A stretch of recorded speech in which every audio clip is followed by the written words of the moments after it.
Post tenebras lux, after darkness light.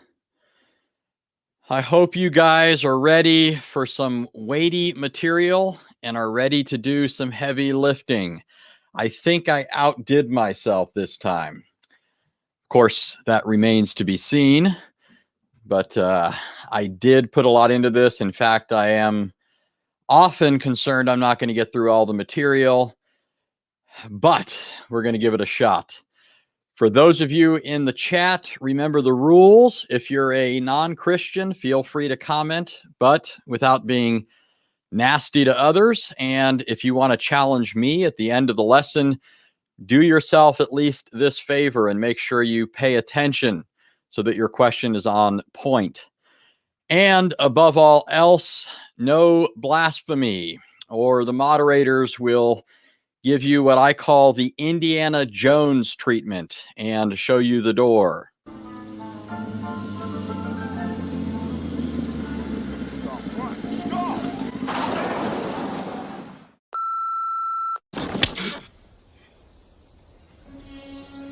That's for blasphemy. That's for blasphemy. All right. As a quick reminder, I will be debating modalist heretic Stacy Turville on May 10th on the Gospel Truth channel, done by Marlon Wilson. Also, for any of you who live in the Virginia area or who don't mind traveling towards, let's see, I think it's October 1st and 2nd. Yes, it is. I will be speaking at a conference together with Eli Ayala, who runs the Revealed Apologetics channel, where he focuses especially on apologetic methodology and interacting with atheists. And then, of course, with the well-known Rob Bowman. Rob Bowman should be well known to you. If he isn't, then do yourself a favor and quickly pick up his masterful book that he co-authored with Ed Kamaszewski called Putting Jesus in His Place. Of course, Rob has written many other books, but he's pretty well known for his books engaging cults and his material on the Trinity and the deity of Christ. But here's a picture of Rob and I back at an old ETS conference. And there's Alex Blagojevich next to him, but we won't spend too much time talking about that old Frenchman. But and then here is Rob's co-author. That's Ed Kamaszewski there behind me. Ignore the doofus in the background, DW with his fingers up. But here's another picture of Ed and I. So Ed and Rob are two class acts, two gentlemen and scholars. And they co-authored the book, Putting Jesus in His Place, which is, I think, one of the best modern, if not the best modern defense of the deity of Christ on the basis of the New Testament. So, as I said, do yourself a favor, pick up that book if you don't have it, and read it if you have it. All right, as I said, we've got a lot to talk about. I will take questions towards the end. So if I want to get to questions, that means we have to get started with this. Now, today we're going to look at verses 2 and 3 of Mark 1. We've already looked at verse 1, but as I told you before, verse 1 really is to be understood together with verses 2 and 3. And so we spent a good bit of time on that, but there's a lot more that we need to say.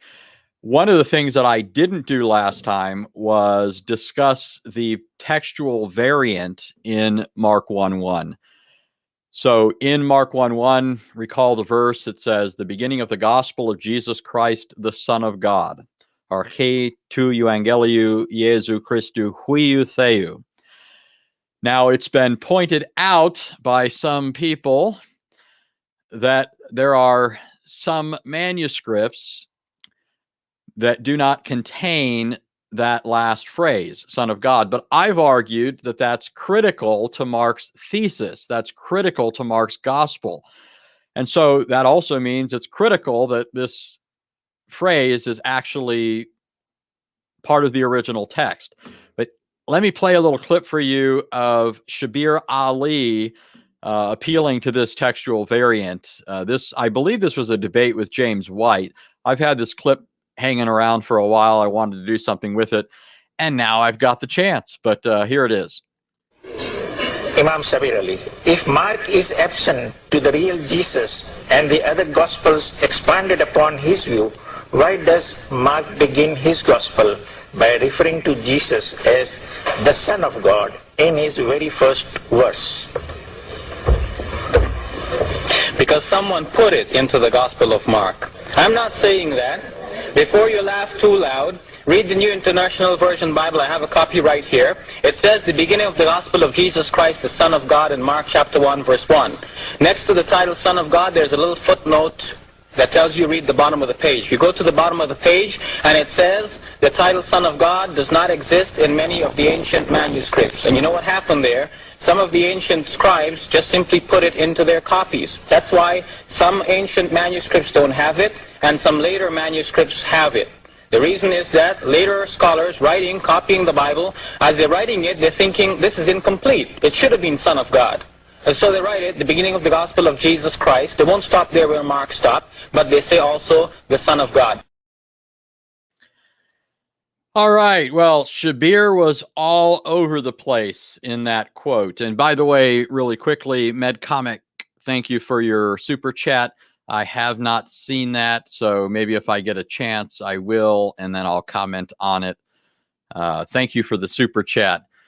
All right. So I said Shabir is all over the place in that. At points, he says it one way, then he says it another way, and it's almost as if Shabir knows that he's chucking and jiving, right? The impression that he's giving you overall is that our earliest copies do not have the phrase Son of God.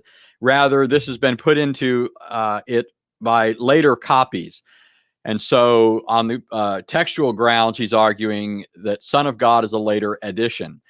Now, before even talking about that textual variant, it should be obvious that this isn't helpful to Shabir in the context of this debate and the question. The person said, if Mark's gospel doesn't teach the deity of Christ, then why does he call him the Son of God in the very first verse? And Shabir's answer is that this is a later addition. The problem with that as an answer to this overall question is that Mark's gospel repeatedly calls Jesus the Son of God, right? It calls him the Son of God in verses 9 through 11. The Father says it from heaven. He's called the Son of God again by the Father in Mark chapter 9, verse 7. Jesus in the parable in Mark 12 refers to himself as God's beloved Son. The demons at every turn refer to Jesus as the Son of God, Mark 1, Mark 3, Mark 5. And indeed, the climax of the gospel is the centurion's confession in Mark 15:39, where he calls Jesus the Son of God. Surely this was the Son of God. And by the way, that's obviously meant in a very exalted sense. The centurion's confession is triggered by or is coincident with these two supernatural signs that Mark has recorded, namely the heavens going dark at midday and the veil of the temple being torn in two from top to bottom. And actually, if you have to read it really closely to sort of see what's happening, what we're told is that the sun goes dark at midday, right? And it stays dark for a period of 3 hours. Well, It's 3 hours later when Jesus gives out his great cry, which means that's when the lights come back on, and that's when the veil of the temple is torn. So the centurion, looking on at this event, cries out, surely this was the Son of God. And so in any case, these are all issues we're going to talk a lot more about when we get to these sections of Mark. But the point that I'm making here is Shabir's response is altogether inadequate. If he's going to try and argue that Mark's gospel teaches a low Christology over against the other gospels, then it's not adequate to say, well, Son of God doesn't occur in this verse, because it occurs repeatedly. And as every Markan scholar, generally, I should say, not every, but certainly a majority, and this is easily argued, I've argued it already, recognize that the whole thesis of Mark's gospel is that Jesus is the Son. The very plot is that the people in the narrative are trying to figure these things out. They don't yet recognize who he is, and so they're stumbling all over each other, right? Trying to figure this out. That's why the question keeps coming up in Mark's gospel. Who is this man? Who does he think he is? Why do the winds and the waves obey him? We know this guy. He comes from Nazareth. His mother and brothers are here, and sisters, and he was a carpenter. That's the whole plot is, who is this man? And Mark's answer is, he is the Son of God. But as for the textual variant, real quick here, Uriah Smith does ask a question relevant here. I'll address real quickly. Is there a book that outlines this new Exodus theme in Mark or the New Testament? Thanks again for your work defending the gospel. So, two things I would say, and unfortunately, the book I was going to show you is like under a stack of books over here. But one book I would recommend, which is on the new Exodus theme itself, so it's not limited to Mark's gospel, but the new Exodus theme itself, it's called Exodus Old and New, written by Dr. Michael Morales. Dr. Morales was actually one of my professors back in seminary and is a really good friend, an exceptionally godly man. But that book, together with his other book, which is called Who Shall Ascend, and that book is somewhat misleading if you look at the subtitle. I mean, it's not misleading, it's an accurate subtitle, but you wouldn't know just from the subtitle the riches that are included in the book. But it's called Who Shall Ascend, and it's basically about the centrality of Leviticus and of Leviticus 16 to Leviticus. So Leviticus is central to the Torah, the Day of Atonement is central to Leviticus, and then he just shows how the entire theme of the Bible comes alive once you recognize that. And that gets him into the whole new Exodus theme. And towards the final portion of the book, he has a good section on Mark's gospel. It doesn't have all the stuff that I'm talking to you about, but it has a lot of good material. It certainly enriched my own understanding. So, okay. So let's look at this textual variant here. And let me share my screen. Now, this isn't the meat yet, folks. I'm just tying up a loose end here. We will get to the meat. All right, so here is the verse. Remember, I put it for you in English.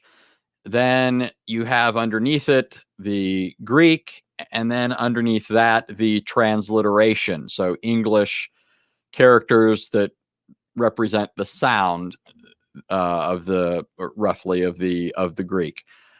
So it says, the beginning of the gospel of Jesus Christ, the Son of God. Now, if you listened closely to Shabir, you heard him say that most ancient manuscripts do not contain this. And then after that, he says it was added later. Okay, now the one statement, first of all, is false. Most ancient manuscripts do not lack this. And you can't have it both ways. You can't say that most ancient manuscripts don't have it and it's added later, because if it's most ancient manuscripts, don't have it, that means at least some ancient manuscripts do, in which case you can't then say this was simply something that was added later. You have to deal with the textual evidence. But he also referred to the footnote in the New International Version. Okay, now remember what he said. He said this is what he said it says in the New International Version. Most ancient versions, or excuse me, most ancient manuscripts do not contain it. But here's what it actually says. It says, some manuscripts do not have the Son of God. Notice that it doesn't say most, and it doesn't say ancient. Okay, the critical point of his argument isn't even found there in the New International Version. It is true that there are some manuscripts that do not have it, but it certainly doesn't represent the whole story. It doesn't represent the merits of the case. So here's a comment from the New English Translation. That's a Bible you can look at online, by the way, which usually has good commentary on issues of textual variance in the Greek. And here it all those little characters there, like you have the Hebrew letter aleph, then an asterisk next to it, then you have the Greek letter theta, then you have the 28. All these little notations indicate various manuscripts. Okay, so it says these manuscripts lack huiou theou, Son of God, and both Irenaeus and Epiphanius additionally lack Jesu Christu, while virtually all the rest of the witnesses have the words. And then he gives you they give you a slew of manuscripts that contain it. Okay, so the evidence seems to argue for the authenticity of Son of God. Okay, then it goes on. Most likely the words were omitted by accident in some witnesses, since the last four words of verse 1 in majuscule script, and I'm going to explain this, would have looked like this.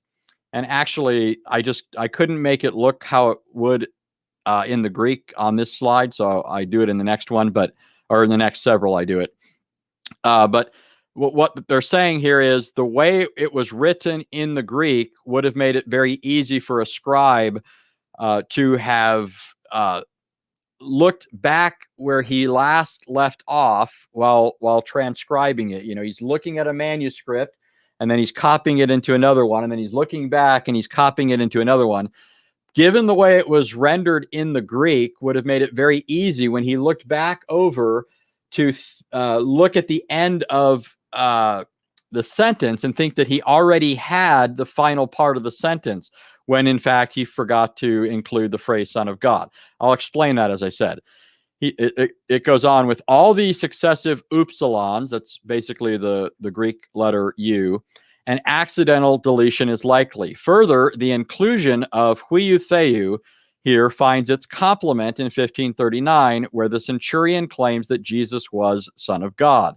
So what they're saying here is, on the basis of external evidence, that is, the vast majority of our best manuscripts do have it, and on the grounds of internal evidence, namely that it forms an inclusio, which was an important literary device in the first century and in the Gospels, and I'm going to show you some examples of that. Given these reasons, and the fact that it was very easy for a scribe to overlook the ending, given the feature of the Greek text, they're arguing that this is huiou theou, the longer reading, is the original reading. Oops, sorry about that. And for those of you for whom textual variant issues are a bore, don't worry, we're almost done with this. But here again is the verse in English, then you have it in Greek. Now, one thing to know is when you look at a Greek manuscript, there's actually not a spacing between the letters. And so it would have looked more like this. Okay, all the words would have run together.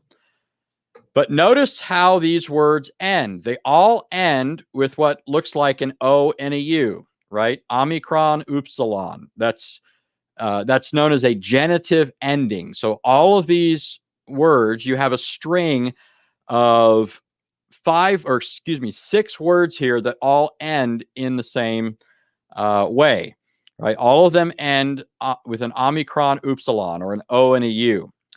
Moreover, when there was a feature in when writing ancient manuscripts, whenever you have a divine name or a reference to a divine person, they used a shorthand device to record these expressions. So, for example, God is a would be a, well, let me put it this way.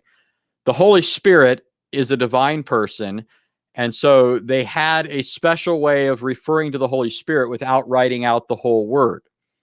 Okay, what they would do is they would take the first letter of the phrase and then the last letter, and they would strike out all the letters in between, and then they would write a line over the top. And here's what I mean. Here's how it would normally be written in a Greek manuscript. Okay, so look back at the full word. Notice Jesu, right? Jesu, it starts with an I and it ends with a U, right? Christus starts with a C and it ends with a U. Huiou starts with an H and it ends with a U. Theou starts with a T and it ends with a U. So what they would do is they would write out the first and last letter of each word, and then they would put a line over the top. And so what textual scholars are saying is when you have a string of genitives like this, and they're all nomina sacras, it would have been very easy for a scribe, as he's writing this, to think that he caught all of them and then inadvertently leave out huiou theou. Now, let me actually show you some manuscripts of this so you can see what I'm talking about. So here is Vaticanus.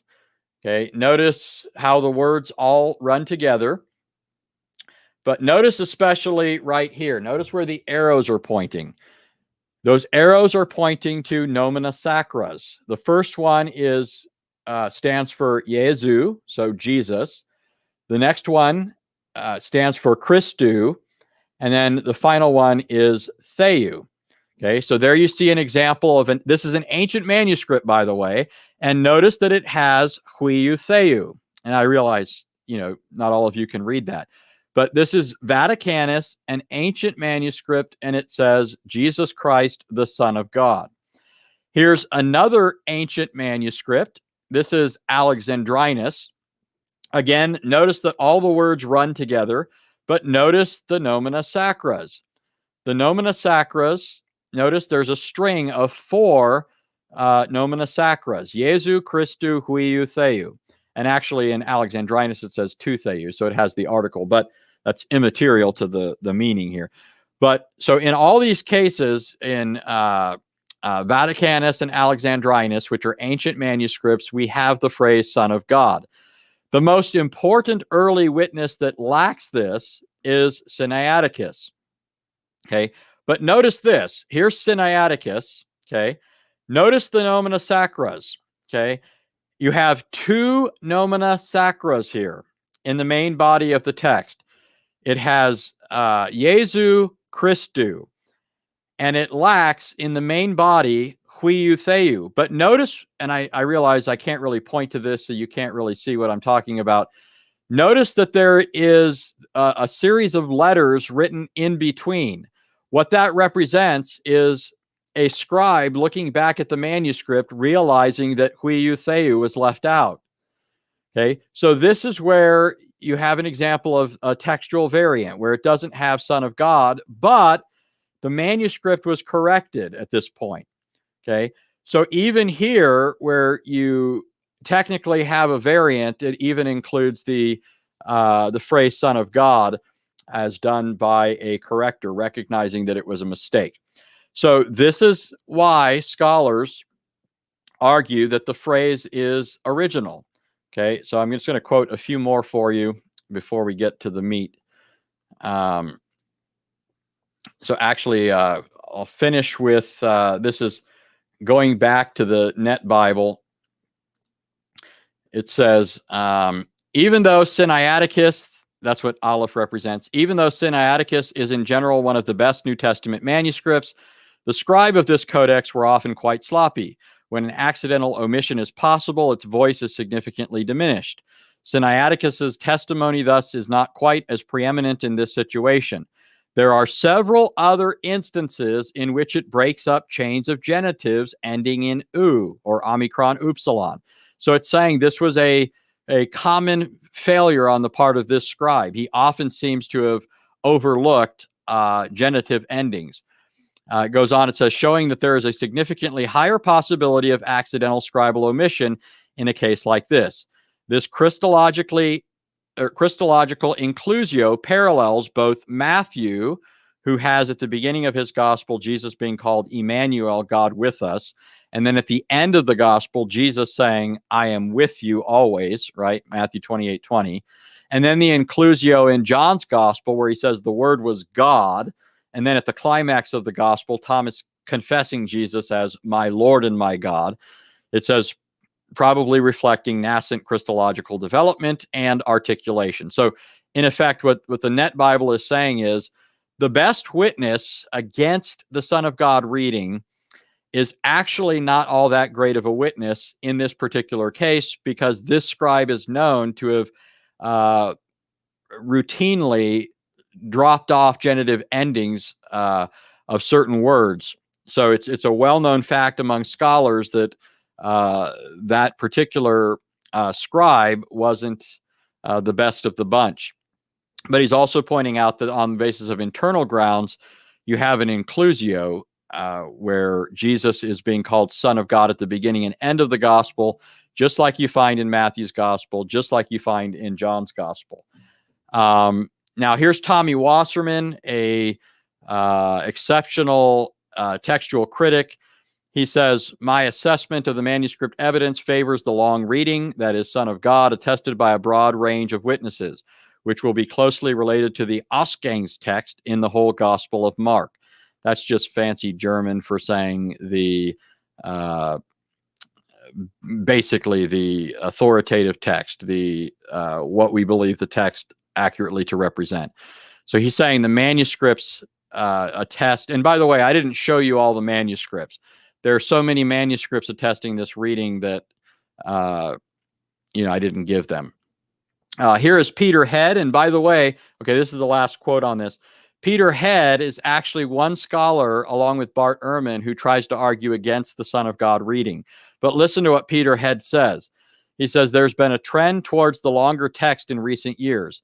Between the second and third editions of the Bible Society Greek New Testament and between the 24th and 26th editions of the Nestle Aland Novum Testamentum Graece, I spelled that wrong. It should have said Graece, Graece. The words have been restored from the margin into the text itself. This trend seems to have been followed by the translators and commentators as well. Almost all of the modern English translations include the longer form of the text. In addition, while continental commentators have differed widely regarding the text, almost every English commentary I surveyed argued for the inclusion of the word Son of God. Certainly no English commentator, as far as I'm aware, has argued for the shorter reading. Indeed, no commentary or translation since 1970 has argued for the shorter reading. And so here's Peter Head, who, although he doesn't hold to this, the Son of God as the reading here, along with Bart Ehrman, he admits here that our standard text critical editions all have it. The commentators all include it. The vast majority of textual critics favor it. And if you want the fuller story on all of this, I'm going to put links in the description box to this video afterwards, but I actually have them in the prior video in this series because I thought I was going to touch on this last time. All right, so let's get to the main issue, the heart of the issue. So in Mark 1:1 through 3, let's read it. The beginning of the gospel of Jesus Christ, the Son of God, just as it is written in Isaiah the prophet. Behold, I'm sending my messenger before you who will prepare your way, the voice of one calling out in the wilderness, prepare the way of the Lord. All right, the first thing I want to draw your attention to is the way that this is punctuated here. Okay, Not all translations do this, but this is how it should be rendered. And this is the way many translations render it, and I'll tell you why. But it should be rendered with a comma between Son of God and just as it is written. Okay, the phrase just as in Greek, this is from Gulich's commentary on Mark. He says 1:2 clearly requires a close syntactical relationship with 1:1. Okay, he's saying that the second verse obviously has a close relationship with 1:1. There shouldn't be a sharp separation between them. Now he gives you the reasons. First, kathos, which is the Greek word just as, never introduces a sentence in either Mark or the rest of the New Testament, except documents, except in the unrelated kathos-hutos combination. Okay, so what he's saying is, when you look throughout the rest of the New Testament, this word never begins a new sentence. Okay, it never does that in the entirety of the New Testament, and the word is used often. Second, when kathos occurs in a formula with gegraptai, which is the phrase, it has been written, right? Kathos gegraptai, just as it has been written. It always refers to the preceding rather than to the succeeding material. Okay, so go back to Mark. This is what he's saying. When it says the beginning of the gospel of Jesus Christ, the Son of God, just as it is written in Isaiah the prophet, phrase just as it is written is introducing something that explains what was just said. Okay, so keep this in mind. What Mark is about to say in verses 2 and 3, he's saying in explanation of the first verse. Okay, what does it mean to speak of the gospel of Jesus Christ, the Son of God? Who is Jesus, and what is this gospel that's about him? Okay, that's what Mark is going to explain to us in verses 2 and 3 when he quotes the prophet. Okay, now here's another comment. This is from Rodney Decker in his handbook on the Greek text of Mark. He says, a scripture citation formula here with connotations of prophetic fulfillment. Elsewhere, the formula always explains what precedes by a quotation from the Old Testament, which normally follows the formula. If the pattern holds here, then the quotation in verses 2 through 3 explain the title. Okay, so that just reiterates the point that I made from Gulich. Whenever you have this construction, this word, this entire phrase, kathos gegraptai, it always introduces a quotation that explains what was just stated, what comes before it. All right. Now, before going on to look at the quotation that Mark gives us, I want to draw your attention to the phrase, it is written. Okay, in Greek, gegraptai is actually a perfect passive participle. Okay, and I realize not everybody knows what a perfect passive participle is. Most of us zoned out in English class when we heard things like this, but they have it in Greek too. So you have a perfect passive participle, and it refers to something as having been done. Okay, perfect passive participle. Okay, so in effect, what if you render this literally, it would mean just as it has been written. Okay. Now, all other considerations aside, that's how it should be written. However, as I write here, because the perfect tense indicates a resulting state due to the past action, in other words, a state resulting from the past action, the action of writing, okay, when it comes to the word gegraptai, it has been written, the idea is better rendered as it is written. And it carries the idea it stands written. Okay, and this phrase, by the way, occurs many times in the New Testament. And it's significant. It tells us something about the nature of Scripture. All of the authors of Scripture treat it as the permanently abiding Word of God. Okay, it's not just that it was something that once upon a time somebody wrote down in the past. It stands written. Okay, in fact, this is, if you read various lexical sources like BDAG, he'll point out that this is a kind of a technical legal term, and it means that it's establishing the permanently abiding character and binding authority of something. And so that's essentially what you have here. I couldn't hear what you said. Oh, my Siri is going off over there. I was like, who's talking in here? All right. So Mark has just threw the ball into the air and he's ready to spike it. He's just told us that he's about to explain, by way of the Old Testament, the first verse of his gospel. And we already, if you listen to the first lesson, we already saw that it was just packed full of information. But wait till you see what Mark does here. This is just absolutely beautiful. Oh, by the way, so what I want to do here is just show you what, actually, if I go back, here it is. If you look at the citation, you'll notice that Mark attributes it to Isaiah the prophet. Now, I'm not going to discuss why he does that today. I'm going to do that next time. Okay. But I do at least want to draw your attention to it, because I know some of you are going to be wondering about this once I tell you the following. What Mark gives us here, notice carefully what he gives us. Behold, I'm sending my messenger before you who will prepare your way. That statement is not technically from the prophet Isaiah. The next verse is verse 3, the voice of one calling out in the wilderness, prepare the way of the Lord. In effect, what Mark has given us here is a composite citation. Okay, he's taken at least two passages of the Old Testament and he's combined them and attributed them to the prophet Isaiah. Now, this was a common practice in the first century. There are other places where the apostles do this. There are other places in Jewish literature where this sort of thing is done.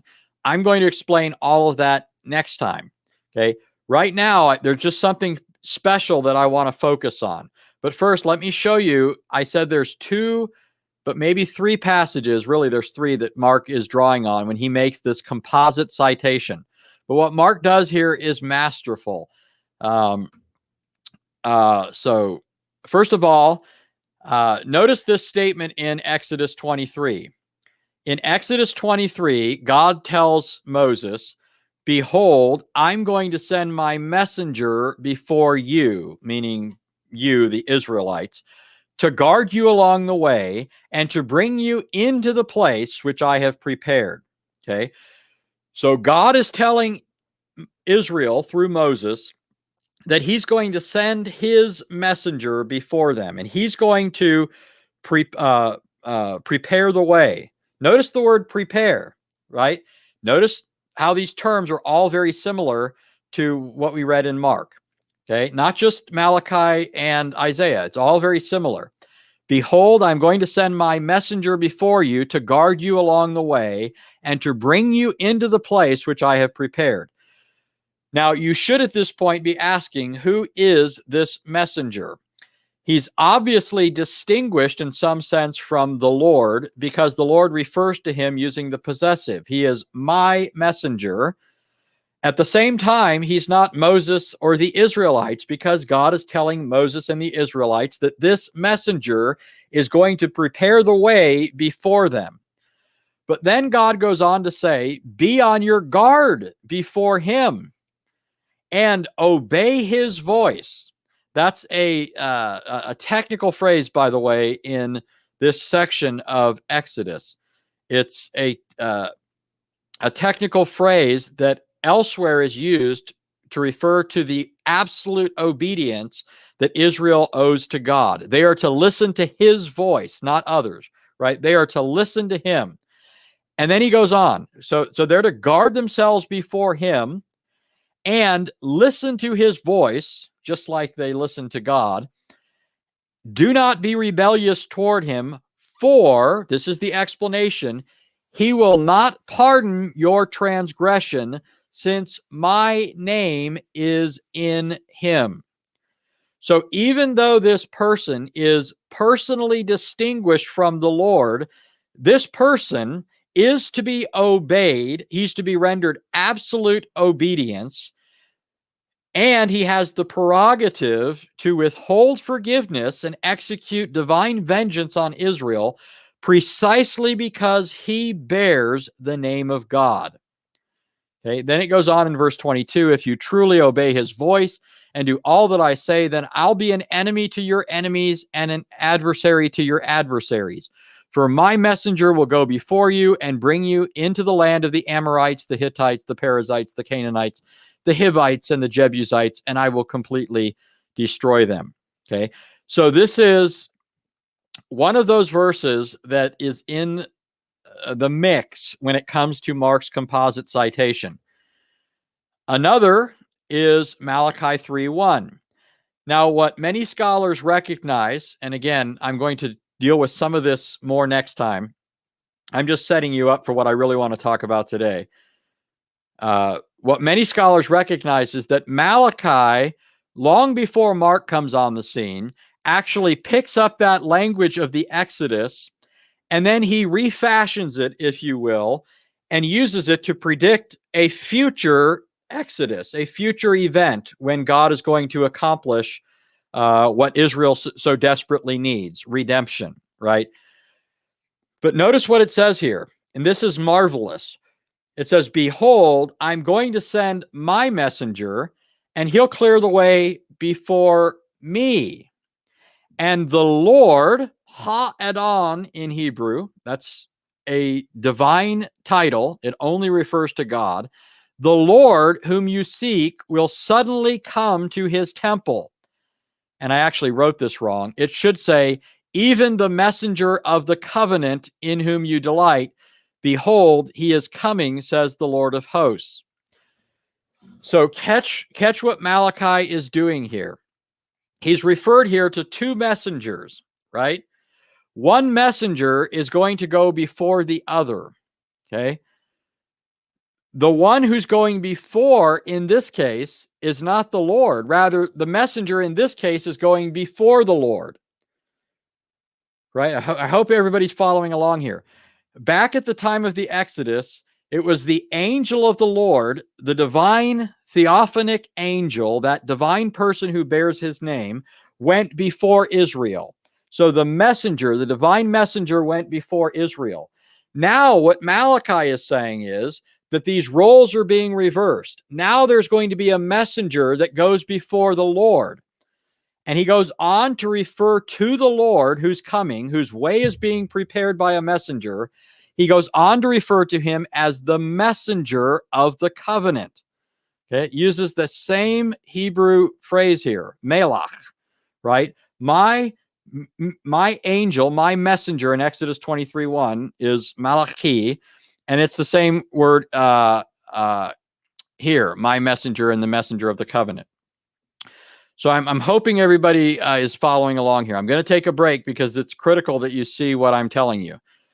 Exodus 23 tells us that God sent the name-bearing angel before Israel, the one who appeared to Moses in the burning bush in Exodus 23, and then will later appear to Moses on Mount Sinai and declare himself to be, I am who I am. That name-bearing angel prepared the way before Israel. But now Malachi tells us that a particular Israelite is going to be a messenger and prepare the way for the messenger of the covenant, who is called here the Lord, who is coming to his temple. Okay, so there's been a reversal of roles. A messenger now is going to go before the Lord himself. Now here's the other verse. This is the actual verse from Isaiah that Mark quotes. He says, a voice is calling in the wilderness, clear the way for the Lord. Make smooth in the desert a highway for our God. All right, so I'm just coming back here real quick. I just want to make sure that everybody's following me. So I'm going to check the chat here, and I see I got a super chat from Love and Truth. Thank you so much. Blessings to you. Within the theme of servant of the Lord being the nation Israel at times and others the anointed one, what does Isaiah 42:19 mean? Okay, I will try and come back to that towards the end, because I don't want to derail the discussion. I can tell you that Isaiah 42, actually, I'll tell you real quickly. Isaiah 42 has a servant song in it where it's clearly not referring to Israel, but to the one who would open blind eyes and would be appointed as a covenant to the people, who would bring prisoners out of the dungeon, right? So in this context, the servant is not Israel itself, but the one who will save Israel.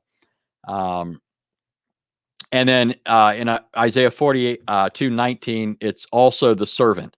Now, that's actually going to come up in my series in Mark. So stay tuned for that, because I'm going to talk about that at some length. So maybe I'll return to it and deal with it more at the end of the show. But for now, I'll just tell you what it's basically saying here is it's talking about the servant. He's not blind in the sense that he's ignorant or unwise, but this one is blind and deaf. Elsewhere in Scripture, it talks about the Messiah and says he won't judge according to what his eyes see or what his ears hear. And the idea that it's communicating is this one will penetrate to the heart. This one will judge righteously. This one will judge infallibly. His gaze, everything is open to his gaze, right? It's not on the basis of outward appearance that this one judges. This one is blind to such things. He doesn't judge on the basis of appearance, on the basis of looks. He judges according to the heart and reality of the matter. But I'll come back to that certainly later in this series, if not later in this episode, if I remember. All right, so got me an amen here from Timbo Slice. Does everybody understand what I've said so far? Can I at least get some ones, some yeses, some amens? Just to know that if I get a number of people telling me yes, then I'll consider that okay. I'll consider that representative of the group. All right. So Mark has taken these Old Testament citations and he's created a composite citation. Okay. Remember, I'm going to talk about what's going on here with some of that. But here's what I want to draw your attention to today. This is what the title of this video is all about, a heavenly conversation. Okay. I want you to look at this verse with me, and I want you to tell me if you notice something interesting in light of the fact, in light of what we've just read from these Old Testament passages. Tell me if you notice something interesting. Does something stand out to you? Notice how Mark cites these passages together.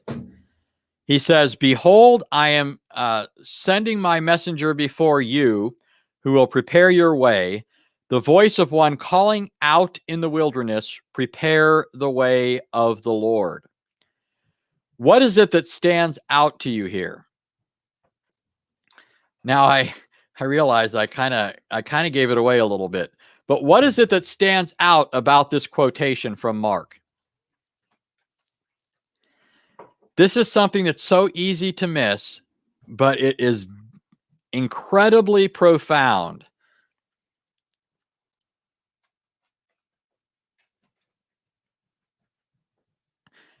What is it that stands out to you about these quotations now as they are combined into this quotation by Mark?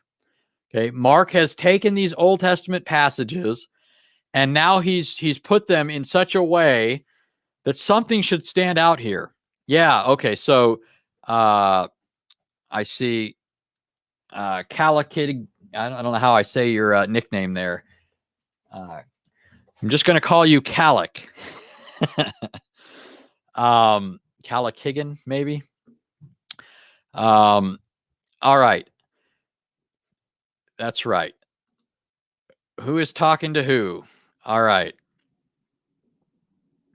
So let's look at this verse again. Some of you are getting this. Now let's go back to this verse. I want you to see what's happening here.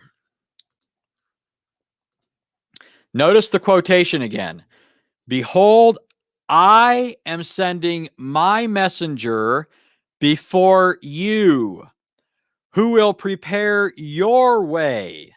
The voice of one calling out in the wilderness, prepare the way of the Lord. In other words, the way Mark presents this, these are not simply a quotation of the Old Testament. This is Mark telling us what the Father said to the Son prior to the sending of John. Okay? Before John the Baptist ever appears on the scene of history, before the Lord Jesus is ever spoken of as a figure in the narrative, right? We're still in the prologue. We haven't come to the narrative yet. Before we even get to the narrative, Mark gives us this citation, and he gives it a prosopological cast. Okay, the word prosopological means person-centered. Okay, person-centered. In other words, he's explaining to us these Old Testament citations by assigning these words to particular persons. In this case, he's saying that he's assigning these words to the Father and says that he spoke these words to the Son. Behold, I am sending, he uses the futuristic present here, who will prepare your way. Okay, so this is a statement about something that happened long before we get into the narrative. Okay, the Father told the Son he's going to send John the Baptist ahead of him, his messenger, right? Now, here's a quotation from Theophylact. Theophylact was a 11th century Eastern Christian, and he picked up on this. In any case, here's what he says. He says, here, God the Father is speaking to God the Son, calling the forerunner an angel, it's angelos in Greek, because of John's angelic and all but immaterial way of life, and also because he comes to announce, angelein, right? It's an infinitive, to announce, and to proclaim the coming of Christ. Okay, remember the word angelos means either messenger or angel.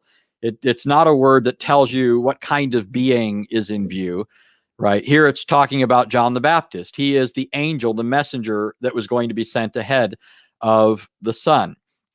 And the word angelos, the infinitive form there is angelein, to announce, right? That's why, the word just means messenger, because a messenger is one who announces things. So here's Theophylact in the 11th century drawing attention to this. As Mark gives us these quotations, he presents them as words being spoken by the Father to the Son prior to the ministry of John the Baptist. Okay. Now, this is a quotation from Rainer Kampling, a German scholar. He says, Mark 1, verses 2 through 3, stands outside the narrated time of the gospel. God speaks of the future, what will be fulfilled in the time which Mark is reporting. Okay, so Mark is recording something, the time that he's reporting, it says that God speaks of the future, what will be fulfilled in the time which Mark is reporting for us, right? It's kind of confusing if you're not paying close attention. He's saying that God said this about the time that Mark's now writing about, okay? Far from the time of Mark and of the earthly Jesus, God speaks in conversation with his Son about that which Mark knows already to have taken place. This happens in a prologue in heaven. According to this understanding, this divine discourse is to be understood as an address to the Christ, who is always already at God's side. Hence, it is an indication that Mark is aware of the concept of preexistence. Okay, now here's another quote, and this one's actually long, but it's so worth it. And I know most people won't be able to get their hands on this sort of thing, so as long as it is, I'm going to read this to you, folks. But listen to this. This is from Halura Mortensen, and he says, the prologue of Mark is at times likened to the opening of Job, which also testifies to the heavenly exchange between God and the heavenly hosts. Remember Job, right? At the beginning of Job, we are made privy to a conversation that takes place in heaven. The angels, and Satan among them, appear before the Lord, and you have this conversation. Okay, this is part of the prologue of the book of Job. Job and his wife and his children and all the other people in Job, the earthly characters, know nothing about this heavenly conversation. The reader knows about this. Job doesn't. Okay, so he's saying that many scholars liken the prologue of Mark to the prologue of Job. In similarity, continuing the quote, in similarity to Job, the human characters in Mark's gospel are not privileged to listen in and are left in the dark. The transcendent offstage voice speaks to another offstage figure who is addressed as you. Here, God speaks in the first person singular about himself and his work. The words of God spoken in the past are reappropriated, and the who of the text is specified. Mark reads this text and identifies the Ha-Adon, the Lord, with Jesus. Similarly, the Yahweh and Elohim of Isaiah 40, verse 3, in other words, when Isaiah 40, verse 3 says, prepare the way of the Lord, make straight in the wilderness a highway for our God, he says, is now interpreted to be Jesus. And the anonymous voice is in this context, John. In other words, John is the voice that goes before him. So the Father is addressing the Son prior to the ministry of John in an offstage setting, because we're not even into the narrative yet. He's addressing the Son, thus identifying the Son as the Lord whose way was being prepared by a voice that would go and cry out in the wilderness. Okay, continuing the quote from Mortensen, verse 2 does stand outside narrative time. Verse 2 of Mark 1. It's presumed to have already taken place at some point prior to the appearance of John in verse 4, because it was testified to by the prophet in the past. Delorme rightly stresses that the introductory citation is outside narrative time, and thus the beginning of the gospel is to be found in this already written text, Isaiah and Malachi. And this autre parole, which means other word, is more fundamental, more original. Therefore, if Jesus, as the Son of God, was addressed by God in the heavenly sphere, in the Urzeit, which means primeval times, what is implied can be termed pre-existence. And then so this scholar goes on to quote another scholar. He says, in the words of Hans Christian Kammler, and I'm not going to try and read all that German for you, but here's the translation.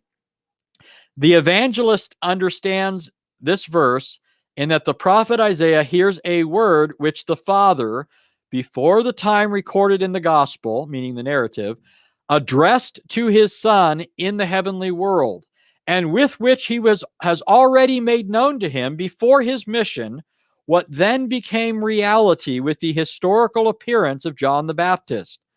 Mark presupposes the real and personal pre-existence of Jesus. Okay, so that ends the quote from Kammler, and Mortensen continues. Furthermore, if Mark is indeed identifying Jesus as Yahweh, then the concept of pre-existence is not a problem, for pre-existence is also assumed of Yahweh. In other words, you can't object and say, Mark can't be saying Jesus is pre-existent here, right? Because if Mark is identifying Jesus as Yahweh in this very context, and I'll argue more that he is next time, Well, then you already have that involved in the identification of him as Yahweh. Okay, but the point is, he's being addressed by the Father in this offstage setting prior to the coming of John. These are presented as words of direct address that were spoken by the Father to the Son, words that Mark is citing from prophets centuries ago, right? So it goes on that pre-existence could be suggested by Mark cannot be ruled out a priori, that is, before the facts, right? You can't just determine ahead of time that Mark couldn't be teaching this, right? A lot of people say Mark couldn't teach this because this is a later idea. But notice how Mortensen goes on. He says that pre-existence couldn't be suggested by Mark, that pre-existence could be suggested by Mark, cannot be ruled out a priori, since this notion is also found in pre-Markan texts, right? We looked at some of these last time. In places like Galatians 4, 2 Corinthians 8, 9, Philippians 2, they all teach that Jesus existed prior to his self-humbling, prior to his incarnation, prior to his advent into the world. Okay, so Mortensen continues, if the figure of Malachi 3:1 has now appeared in Nazareth as Jesus, the Christ, the Son of God, then, as Schenck writes, it is assumed that the heavenly Kyrios has become a human, but this is neither told nor hinted at. And by the way, what Schenck is saying is Mark just takes this for granted, right? He's identifying Jesus as Yahweh, which entails that the Lord, Kyrios, that's the word Kyrios is the Greek equivalent of Yahweh, right? Or it's the way it's rendered in Greek. It's not an exact equivalent, but it stands for Yahweh, right? It's assumed that the heavenly Kyrios, Lord, has become human, but this isn't stated or hinted at, meaning Mark doesn't tell us anything about the event itself. He just tells us the fact that this one is the Lord, right? And so Mortensen goes on, this would mean that the concept expressed with the extra Markan word pre-existence is implied. So he's saying it is, in fact, entailed by what Mark is saying here. Indeed, Christian Rose is right in noting that Mark 1:1 through 3 and the whole prologue contains theology in its densest form. Contains theology in its densest form. Now, I hope from what you've already heard that you can see that this indeed contains theology in its densest form. These first three verses of Mark are, I don't have the words to describe it. I mean, I'm not like a wordsmith or anything. But man, if I ever wanted to, I love the prologue of John's gospel, right? But I think that Mark's gospel is so underrated. These three verses are packed full of incredible material. Okay. Now we've got a lot more to say. Okay. I'm going to look at this whole issue of prosopological exegesis at a little bit more length. And this is going to take us into a further discussion of Christ's divine sonship and what it means to speak of him as the eternally begotten Son of the Father. Okay. And by the way, thank you so much, Lisa Look, for that super sticker. I don't know if I missed any others while I was jabbering away, but thank you so much, Lisa, for that. Now, let me ask, are you guys all following, first of all, and does this blow you away or what?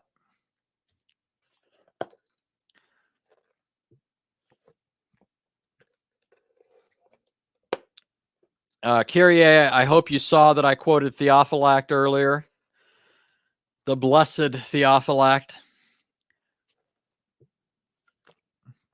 All right. All right. So let's see if we can kind of summarize so far what we've seen. The first verse of Mark's gospel, which already from our last session or the last two sessions, already made an allusion to Isaiah. The first verse, the very fact that Mark calls this the gospel already should alert or would alert a Jew familiar with his Old Testament to the prophecies of Isaiah. Because Isaiah, in his new Exodus section, Isaiah 40 through 55, or even through 66, he repeatedly uses the word gospel to talk about this future work that God is going to do. Repeatedly in the book of Isaiah, he says, for example, you'll all know this quotation, Isaiah 61:1. It says, the Spirit of the Lord God is upon me because he has anointed me to preach good news to the poor. Right? Jesus quotes that verse in Luke chapter 3, Luke 3 or Luke 4. Jesus quotes that verse. That's just one of the many good news or gospel passages in Isaiah. So when Mark, at the outset of his gospel, says the beginning of the gospel, he's already set off, should have set off bells for you. Wait a minute. This is the time that Isaiah was predicting. And then when he goes on to say the beginning of the gospel of Jesus Christ, the Son of God, he's now told you that Jesus is a divine person. All throughout that new Exodus section, one of the things that you see over and over again is that the coming one is the Lord. Right? Now, it says other things about the coming one, to be sure. It refers to him as a servant. It refers to him suffering, him being rejected, him dying, right? But the one thing that comes up over and over again is that the one who's coming is God himself. Okay. Now Mark has not only alluded to Isaiah by calling this the gospel, but in quoting Isaiah the prophet together with Malachi and tying in with this an allusion to Exodus 23, where it talked about the divine name-bearing messenger, Mark is identifying Jesus as the Lord, right? And he's distinguishing him from the Father and speaking of him as having this heavenly conversation. This is a throne conversation, right? In effect, if you think about it, and a lot of people don't usually think of prophecy this way, but this will revolutionize a lot of things for you when you think about this. When you think about a prophet receiving a revelation, you might just think, ideas pop into his head. I mean, I don't know how you guys picture this, but here's how you should picture this, or at least this is one of the ways that this happens. Right? I'm not pretending this is the only way a prophet gets revelation, but one of the ways that a prophet gets revelation in the Old Testament that we sometimes encounter is by being ushered in to the throne room of the Lord. He is, in effect, ushered into God's presence, right? Whether it's through a vision or whatever the medium is, he is somehow brought face to face with the Lord and his counsel, right? Think, for example, of, I think it's 2 Kings 21, right? In fact, let me pull it up real quick. 2 Kings 21.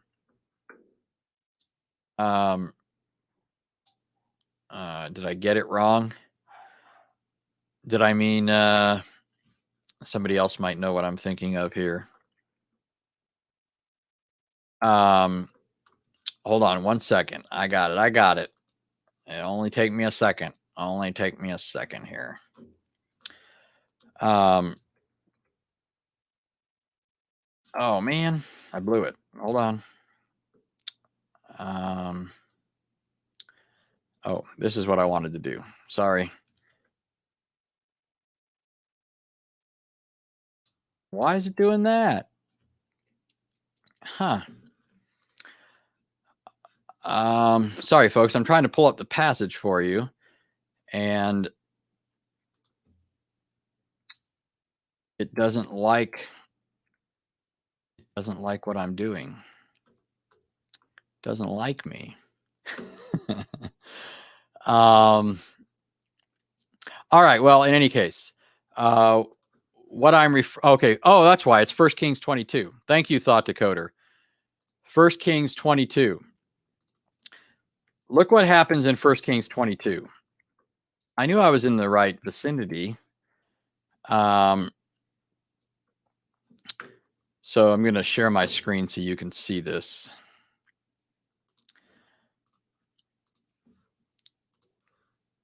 All right. 1 Kings 22.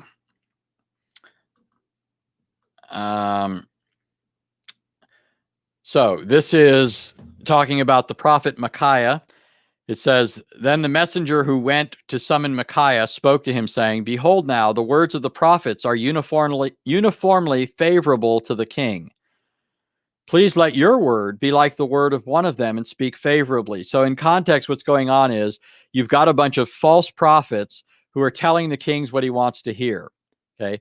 But Micah is a true prophet. He's not a prophet for hire. He's not a Balaam, right? He speaks only what the Lord tells him to speak. And he does so with pleasure, right? Not like Balaam begrudgingly, right? So there's all these false prophets lying to the king, telling him what his itching ears want to hear. Right. You see a lot of televangelists filling this role today, right? Telling all these greedy people what they want to hear. You know, send me money and God will triple it. God will quadruple it. God will give you 10 times, 100 times what you give me, right? So that I can have my Rolls Royce and all the rest. So they come to Micaiah and they say, you know, you come and tell the king the same thing, basically, right? But Micaiah said, verse 14, as the Lord lives, what the Lord says to me, that I shall speak. Right? I'm only going to say what the Lord says. When he came to the king said to him, Micaiah, shall we go to Ramoth Gilead to battle, or shall we refrain? In other words, are we going to win or not? And he answered him, go up and succeed, and the Lord will give it into the hand of the king. Right? Now, you're supposed to read this with a bit of sarcasm, okay? All the other prophets have already told the king what he wanted to hear, that he would win. So they drag Micaiah in and tell him, tell the king the same thing. So Micaiah goes in and he says the same thing. Go up and succeed, right? You'll win. Of course, the Lord's with you, right?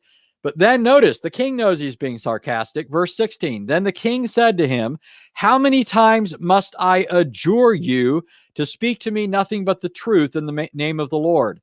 So he said, now Micaiah speaks, I saw all Israel scattered on the mountains like sheep which have no shepherd.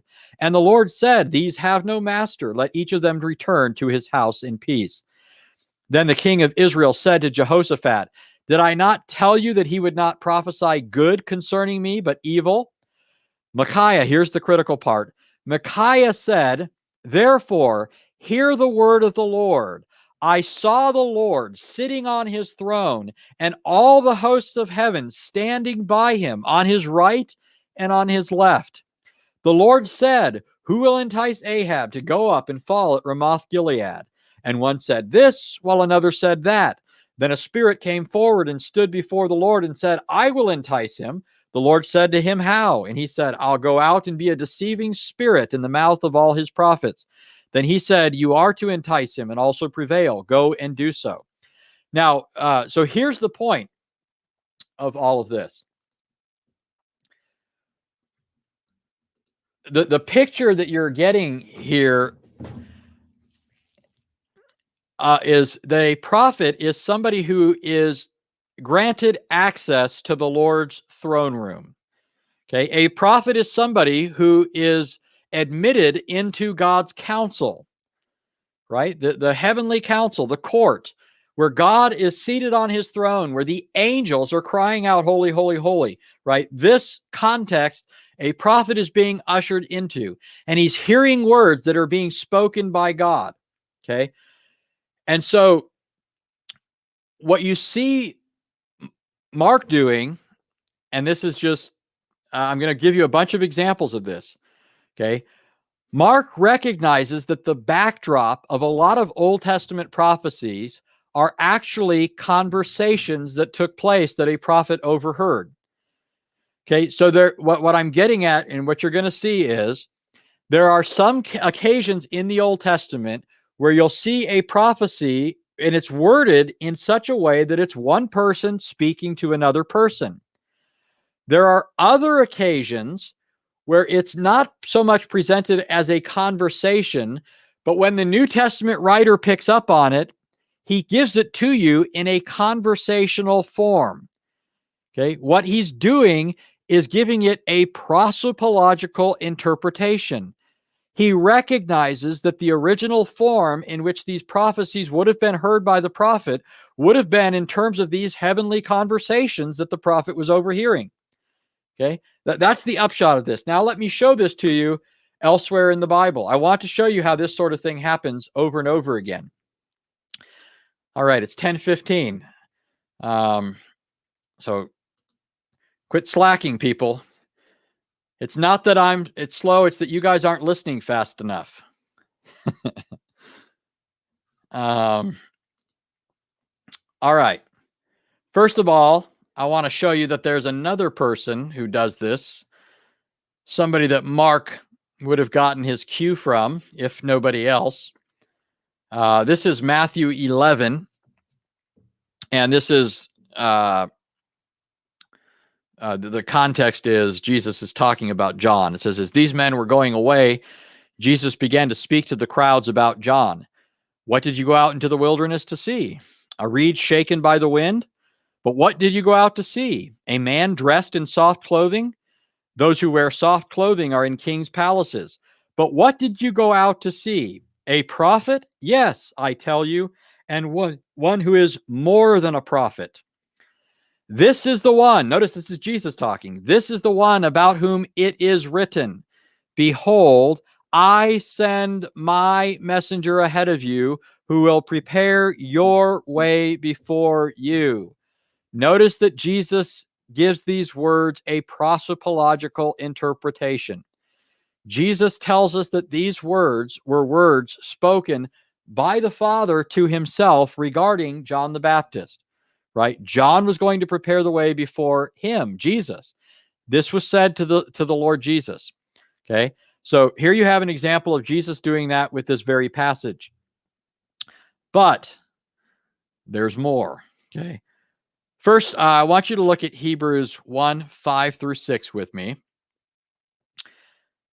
Hebrews 1, 5 through 6, and you'll recall that this is that great passage or section of Hebrews where he's exalting the Son, right? The whole book is about the superiority of the Son and the superiority of the new covenant, the superiority of the fulfilled realities that Christians have over and against those who are stuck in the old covenant, and how much more impoverished are Jews today, or anybody who goes hankering after Jewish ceremonies that have since lost their significance, right? The author of Hebrews could say at a time when the temple was still standing, the priesthood was still there, the people were still sacrifices being offered, right? At that time, the author of Hebrews could say, you guys are wasting your time because Jesus is greater than all of that. All of that was pointing to Jesus, right?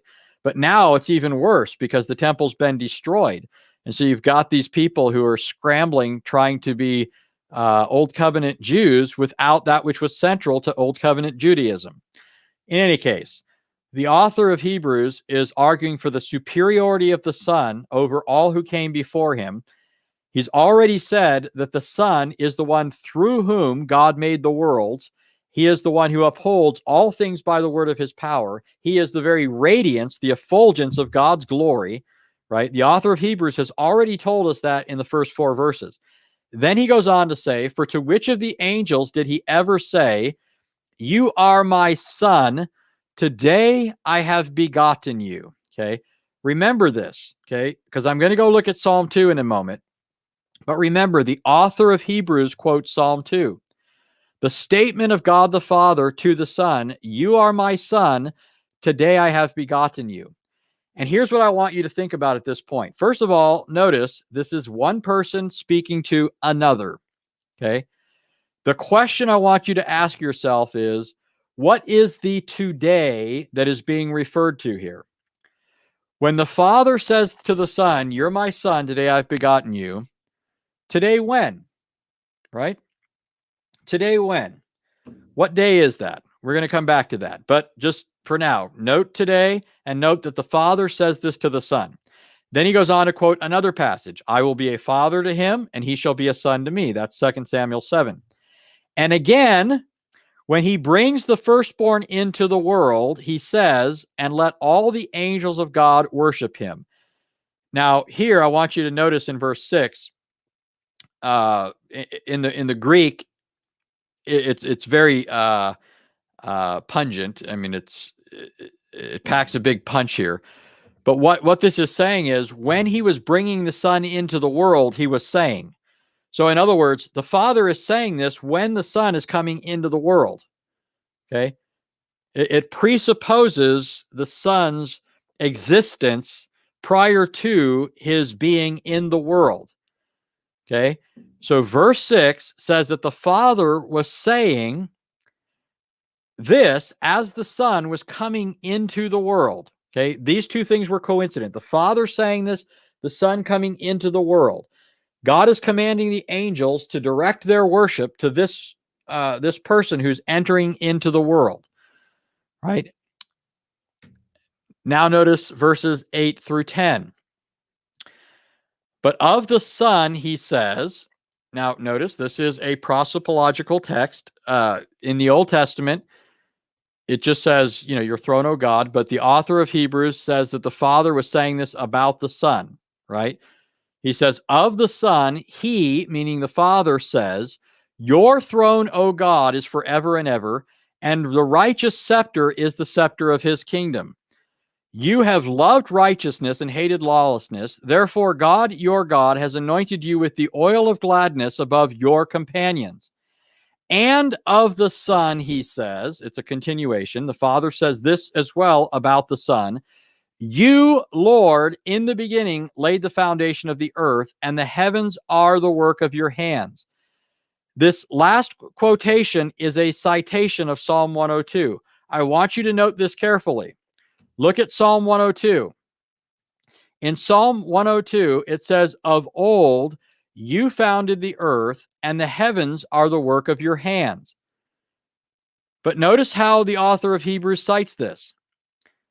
In verse 10, the author of Hebrews says, and of the Son, he says, you, Lord, in the beginning laid the foundation of the earth. So according to the author of Hebrews, when you go back to Psalm 102, you are to understand that it's not the psalmist so much saying this about the Son, as you're to understand that it's the Father through the psalmist who's saying this about the Son. Or better yet, it's the Father addressing these words to the Son, and it's the psalmist who's overhearing these words and recording them for us in Psalm 102. Okay?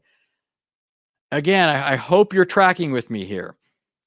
Because the Old Testament itself so often speaks of one person speaking to another and presents that other as a divine person who's being addressed, a person who already exists, because the prophet is often getting these words by means of being ushered into a throne room setting, being made privy to, granted access to the divine counsel, and hearing these conversations, because so often a prophet will record words spoken in the first person to another person.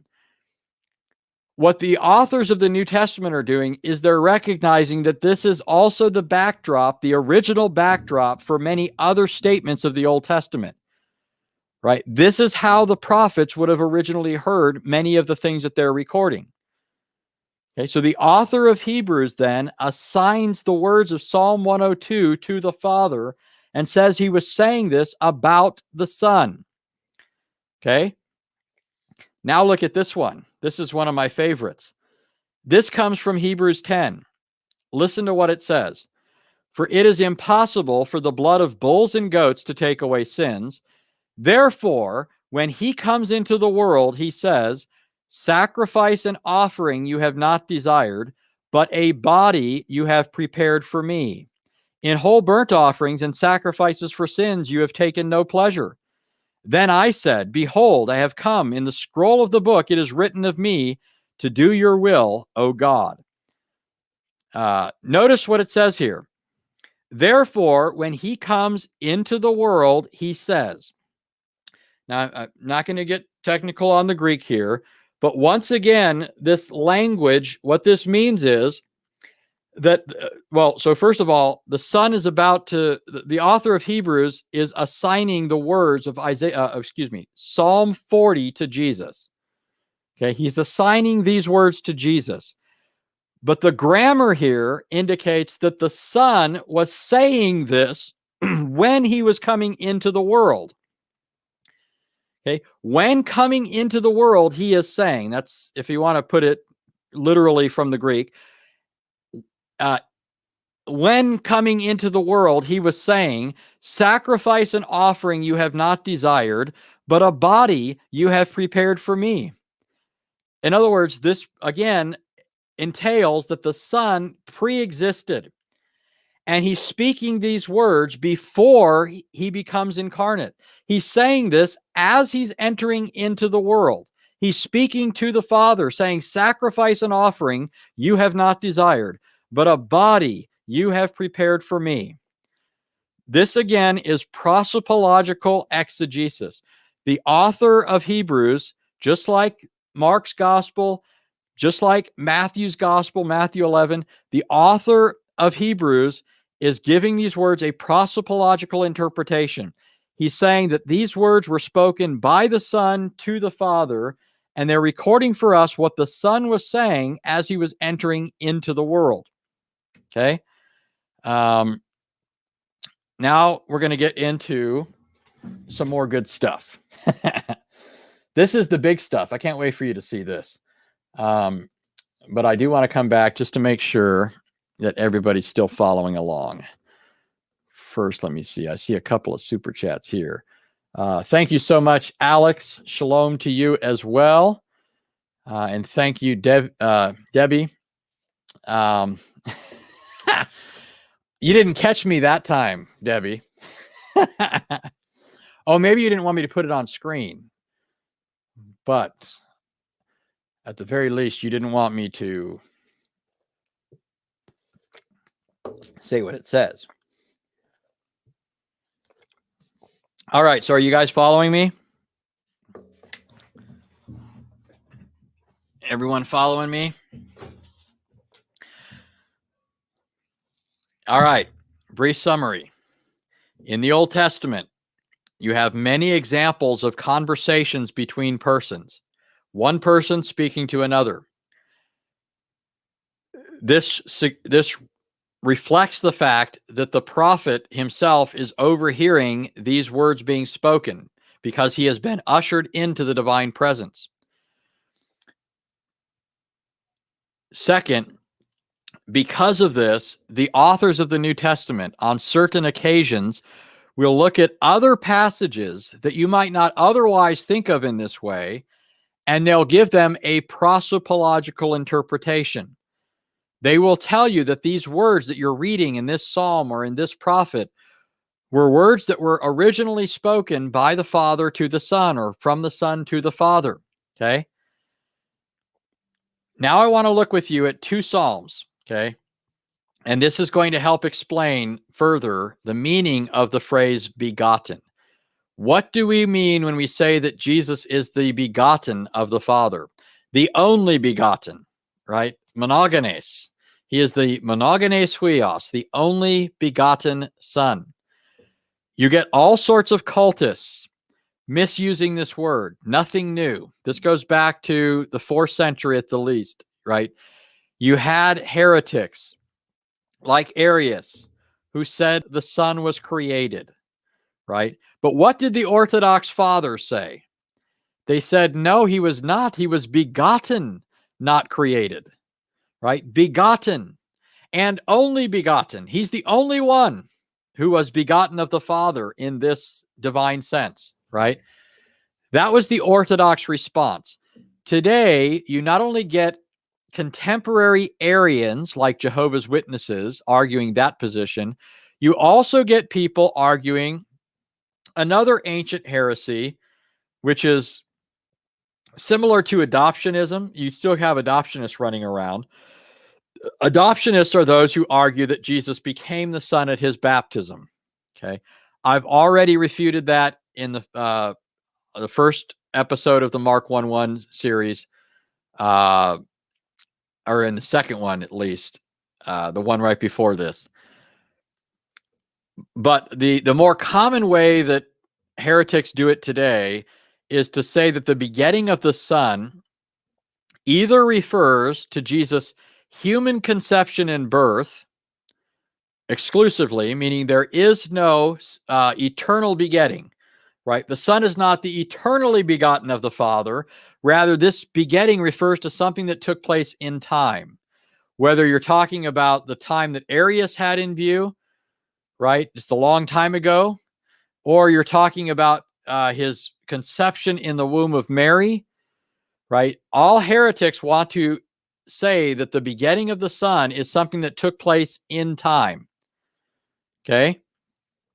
Something that took place in time.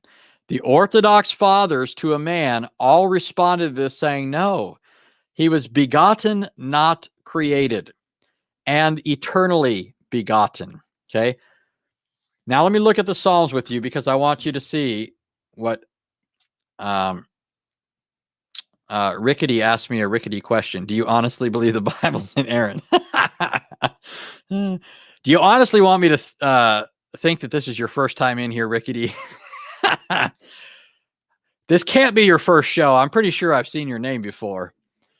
And if it is, you gotta stick around for a while because if you don't think I believe the Bible's inerrant, then either your understanding is rickety or you just haven't been here listening. To be Christian, you must drink the Kool-Aid and not ask what's in it. Well, rickety, you're hearing what's in it right now.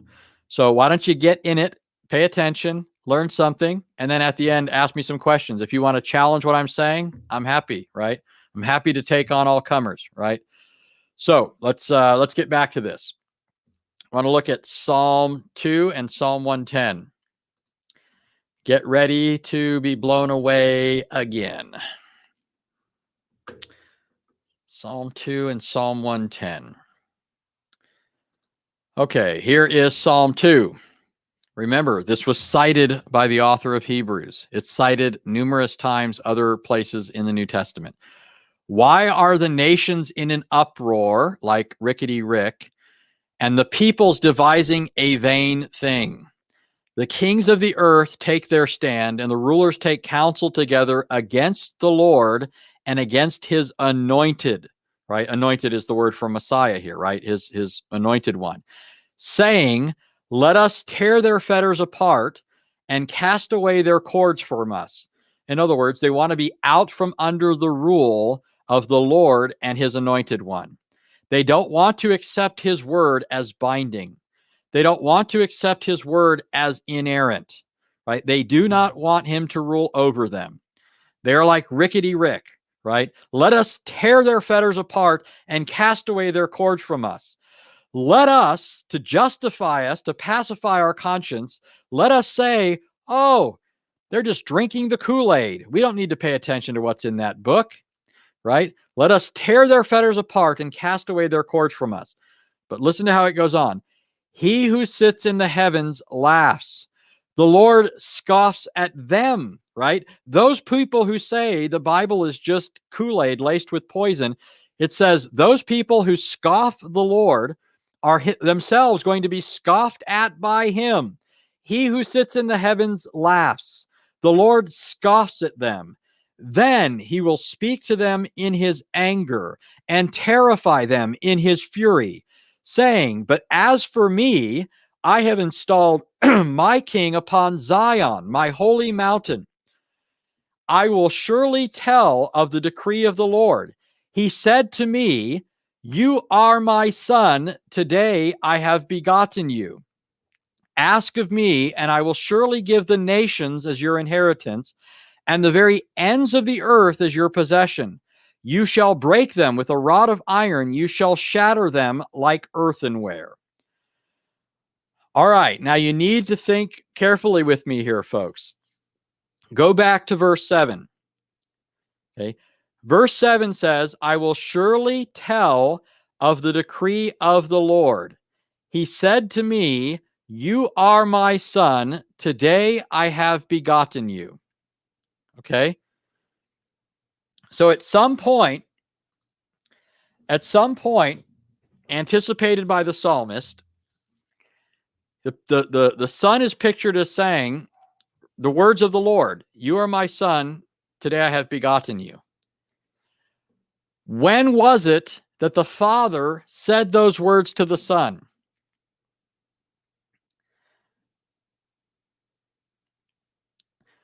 Now, pay attention. Let's assume that these words, I will tell the decree of the Lord. He said to me, "You're my son, today I've begotten you." Let's assume that they have reference to Christ's ascension, right? Just assume this for a moment. I just want you to see what I'm trying to get you to think through. Let's assume that the psalmist is predicting that the Messiah will say these words in the future at his ascension, at his accession to the divine throne. He said, "I will tell the decree of the Lord. He said to me, 'You are my son, today I have begotten you.'" You got to pay attention here, folks, if you're gonna catch this point. Even if the son spoke those words on that occasion, the words that he's speaking are words that were spoken to him prior to the time when he's declaring them. Do you catch what I'm saying? The son, it says here, "I will tell the decree of the Lord. He said to me, 'You are my son, today I have begotten you.'" In other words, the son is reporting words that were spoken to him in the past. So even if you think that the son is reporting this at the time of his accession to the throne, he is not saying that these words have reference to his accession to the throne. Rather, these words were spoken to him by the Father sometime in the past. So I ask you again, what is the today that's in view here? When the Father says to the Son, "You are my son, today I have begotten you," is he using the word today in what I will suggest, and maybe this didn't even come to your mind, is to be understood as an eternal today, right? It's a reference to eternity past, or is it referring to something that was spoken in time? Now, this is going to answer our question. I want you to look at Psalm 110. And at first you're not going to get it, but you're going to work with me here, and then you're going to see it. Okay. So here's Psalm 110. Psalm 110, notice once again, it's a text, a conversation, one person speaking to another. It says, "The Lord says to my Lord." Notice that David's acting like his Lord exists already, right? The Lord says to my Lord, "Sit at my right hand until I make your enemies a footstool for your feet.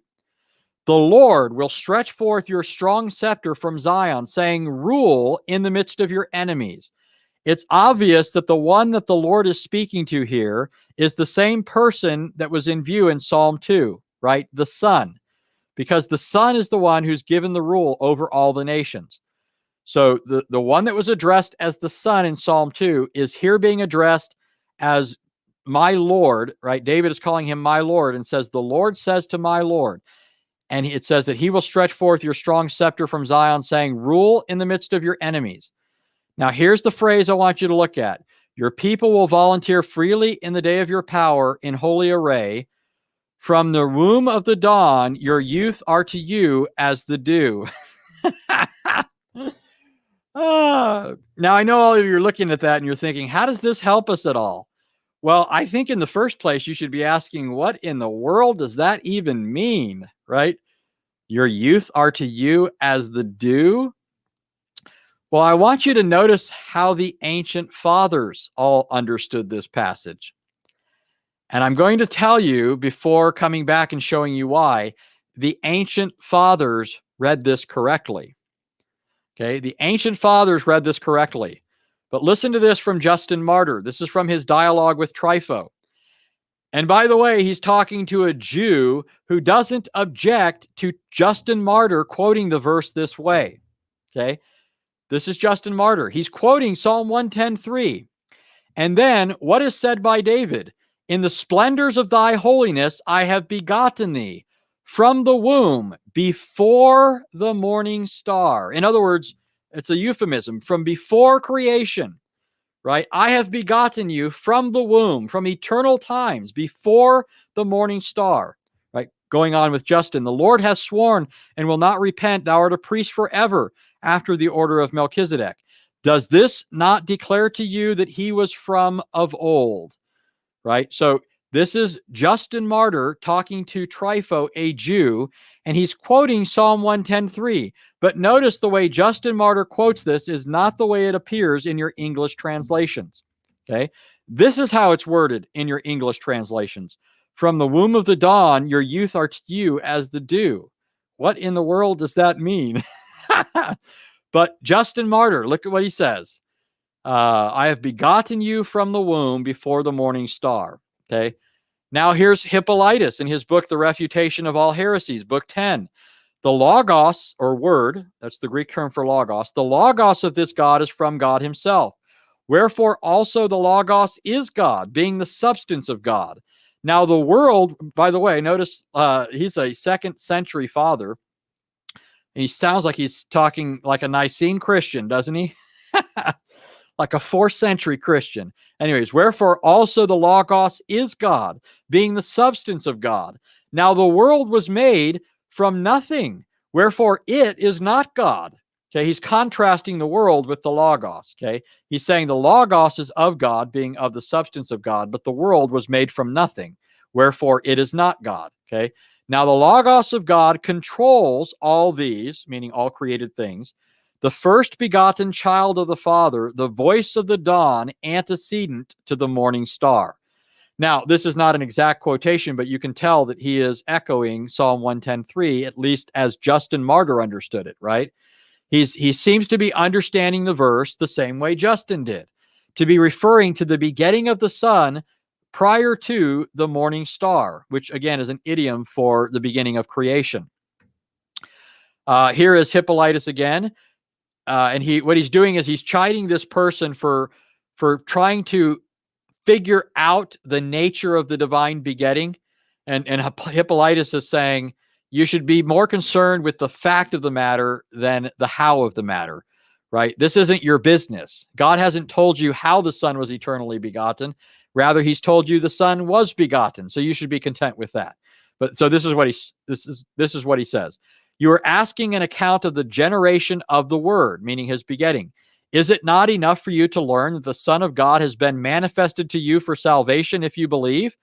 But do you also inquire curiously how he was begotten after the Spirit?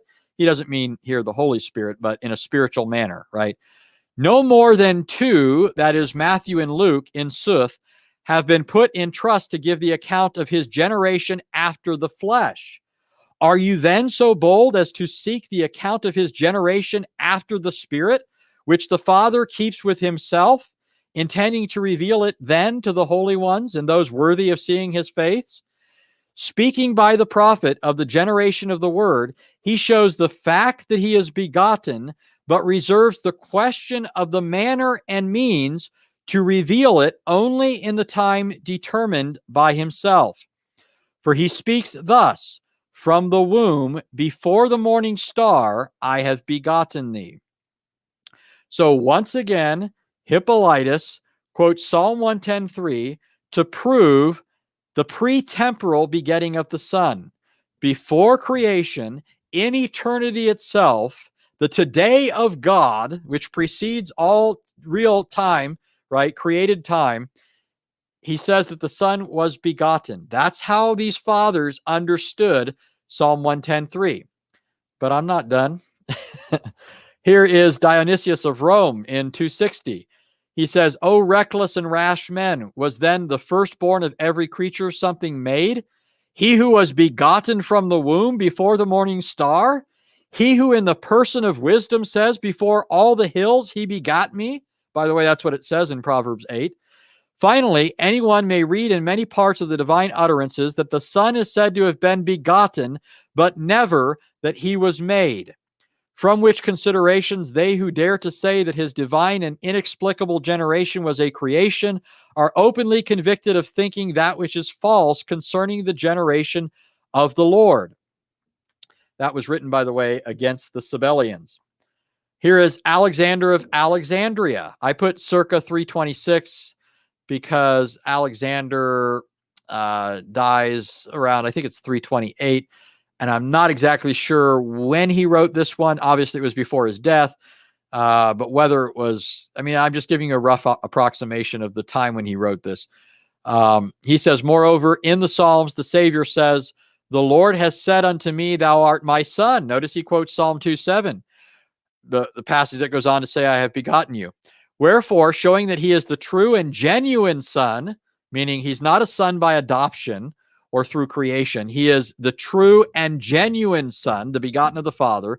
He signifies that there are no other genuine sons besides himself. And what, too, is the meaning of this? From the womb, before the morning, I begot thee. Does he not plainly indicate the natural sonship of paternal bringing forth, which he obtained by property of nature? Okay, remember what I said. In context, Alexander is contrasting Christ's sonship, which is a result of eternal begetting, with creaturely or adoptive sonship. He's saying Jesus is the true son. He is of the Father's very nature. And therefore, his sonship identifies him as a divine person. Okay, he's not a creature, but he's the eternally begotten of the Father. He goes on to say, wherefore the only begotten Son of the Father indeed possesses an indefectible sonship. In other words, a sonship that can't be lost. But the adoption of rational sons, meaning human beings, belongs not to them by nature, but is prepared for them by the probity of their life and by the free gift of God. Okay, so he's saying that the sonship that believers enjoy is an adoptive sonship. It's one that's given to us by grace. Not so the Son, not so the only begotten. In the case of Christ, it's an eternal begetting. Jesus is begotten of the essence or nature of the Father. He comes from the Father's very being. Here is another work from Alexander. He says, who that hears John saying, in the beginning was the Word, does not condemn those who say there was a time when he was not. Who that hears these words of the gospel, the only begotten Son, and by him were all things made, will not hate those who declare that he is one of the things made. For how can he be one of the things made by him? Or how shall he be the only begotten, who, as they say, is reckoned with all the rest, if indeed he is a thing made and created?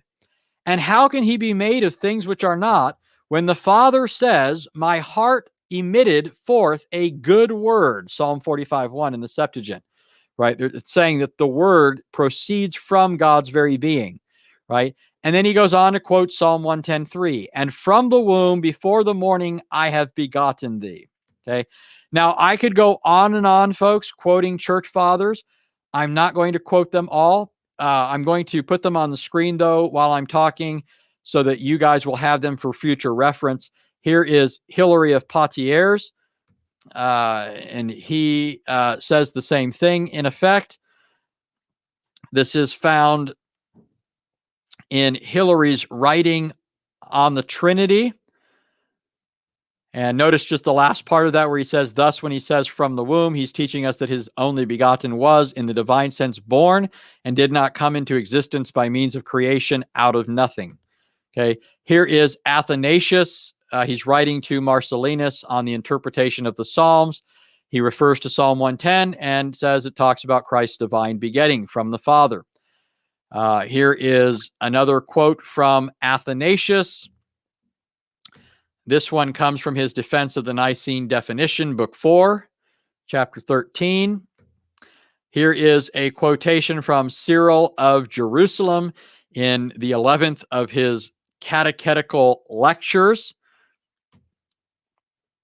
So Cyril of Jerusalem in his catechetical lectures At the end, he says, now this today is not recent, but eternal, a timeless today, before all ages. From the womb, before the morning star, I have begotten you. Okay, now here's Augustine in on the Trinity, book 12. Here is the Council of Toledo in AD 675. Now, I passed over a bunch of quotes. I could have included quotes from Basil. I could have included quotes from Chrysostom, many other fathers. This is, found throughout the fathers. But now the real question is, as I move through these slides on the Council of Toledo, the real question is, where in the world do the fathers get this interpretation? Where in the world do the fathers get this interpretation? I read for you the English translation. In fact, I read it for you and I said, what in the world does this mean? But whatever, confusion we might have when we look at the English rendering, it should be obvious that it's not saying the same thing that the fathers are saying, is it? It looks like the fathers have just, come up with something out of thin air. But notice it's in all these fathers, right? And I could have gone on. I could have gone on quoting fathers. And these fathers, by the way, some of them knew Hebrew. All the Eastern fathers at least knew Greek, right? And many of them knew, the Latin. Many of them, would have known the Syriac. I mean, these weren't dummies, right? So where are they getting this idea? Well, let me first show you this. Okay. Now, first, this is going to cause you to scratch your head.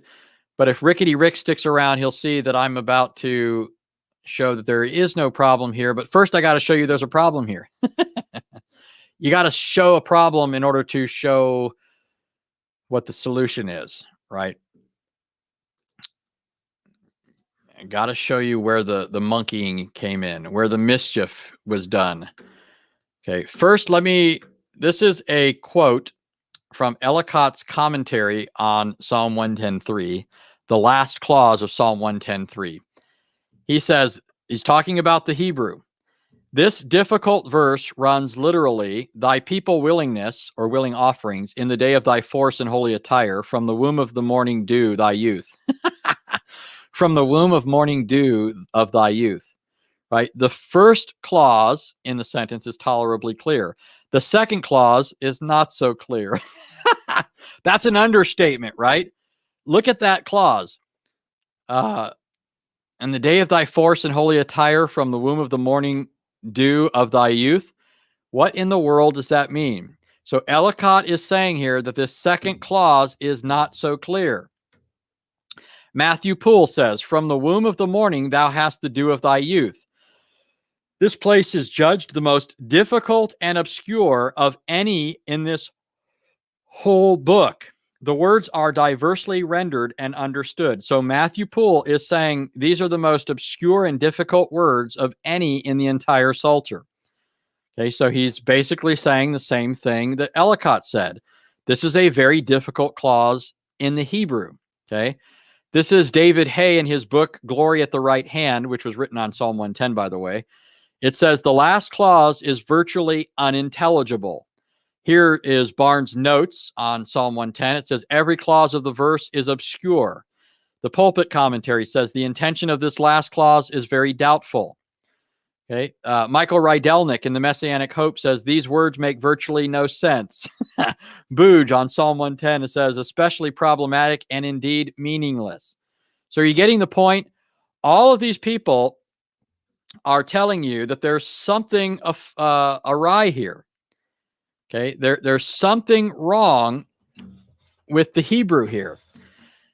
Now, let me explain to you what's happening.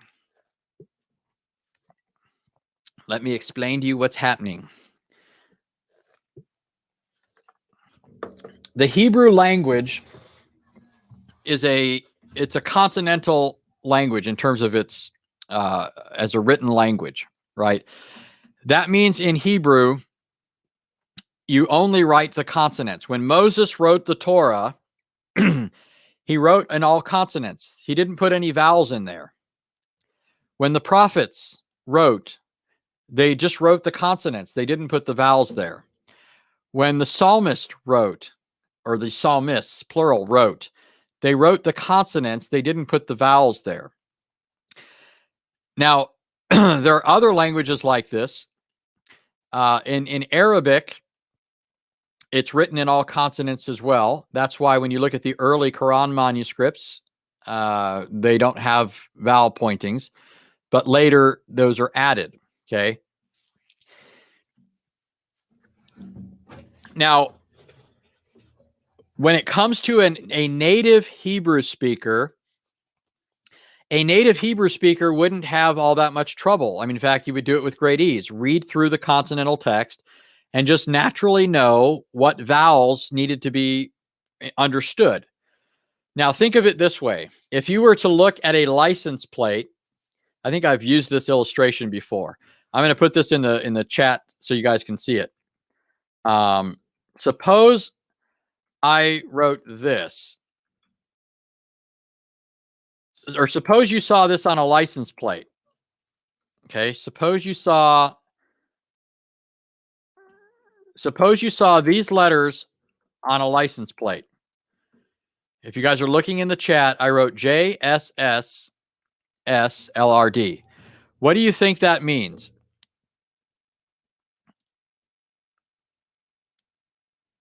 Right, thought decoder got it. Jesus is Lord. Faith over fear got it. Jesus is Lord. Christ is King got it. Jesus is Lord. See, that wasn't too hard for you guys, was it? You're all native English speakers, so if I remove the vowels, it's still not very hard for you to understand what it says. And it becomes especially clearer when you have a larger context, right? Well, that's how it works with Hebrew. You write it in all consonants. If you go over to Jerusalem today or Israel and you pick up a newspaper, it doesn't have any vowels in it. It just has the consonants. And so the reader mentally supplies the vowels. Okay. And that means that in most cases, a native speaker will know what it says. But there will be some occasions when it's ambiguous. Okay, some occasions when it's not clear whether the vowel should be these or those. Okay, not in the vast majority of cases. In the vast majority of cases, it'll be obvious, right? It'll be obvious because any other vowel supplied would result in gibberish. If you supply the wrong vowels, it results in gibberish. So now plug this back into what I was just talking about. All these commentators, these are Orthodox Christian commentators. They're all telling you that there is a problem when it comes to translating the Hebrew here because it doesn't look intelligible. Anybody who knows Hebrew and looks at the Masoretic text, I have to explain that to you.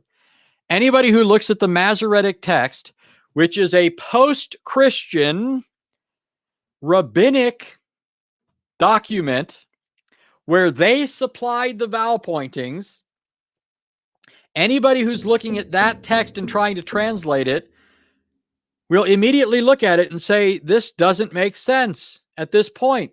This doesn't make any sense. What were these Jews doing? Why are these Jews, I watched Tobias Singer the other day, and oh boy, do I want to thrash him. I watched him the other day pretending that Christians are tampering with things. Folks, the Masoretic text is a post-Christian rabbinic text. Okay, I'm not telling you it's not important. I'm not telling you that they always pointed it wrongly, but what I'm suggesting to you right now, and I'm going to show this to you, what I'm suggesting to you right now is that the Jews did not like, after the coming of Christ, they did not want this to read the way it reads in the Hebrew text. So they supplied vowels that no Jew would have understood there.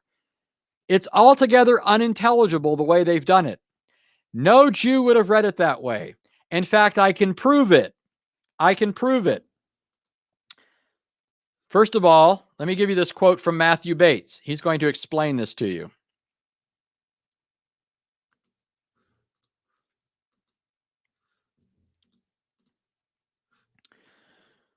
Matthew Bates, he says, the Masoretic text, that is the Hebrew consonantal text with the medieval vowel pointing and accentuation, don't miss that.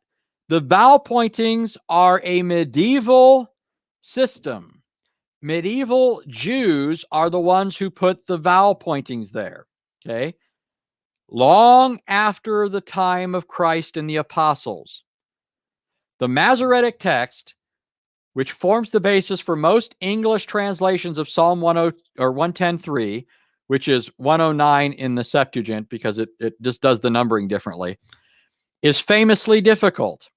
A literal translation of the Masoretic text yields, that is the one with the vowel pointings, your people will be willing in the day of your power and holy attire, from the womb of the dawn unto you as the dew of your youth.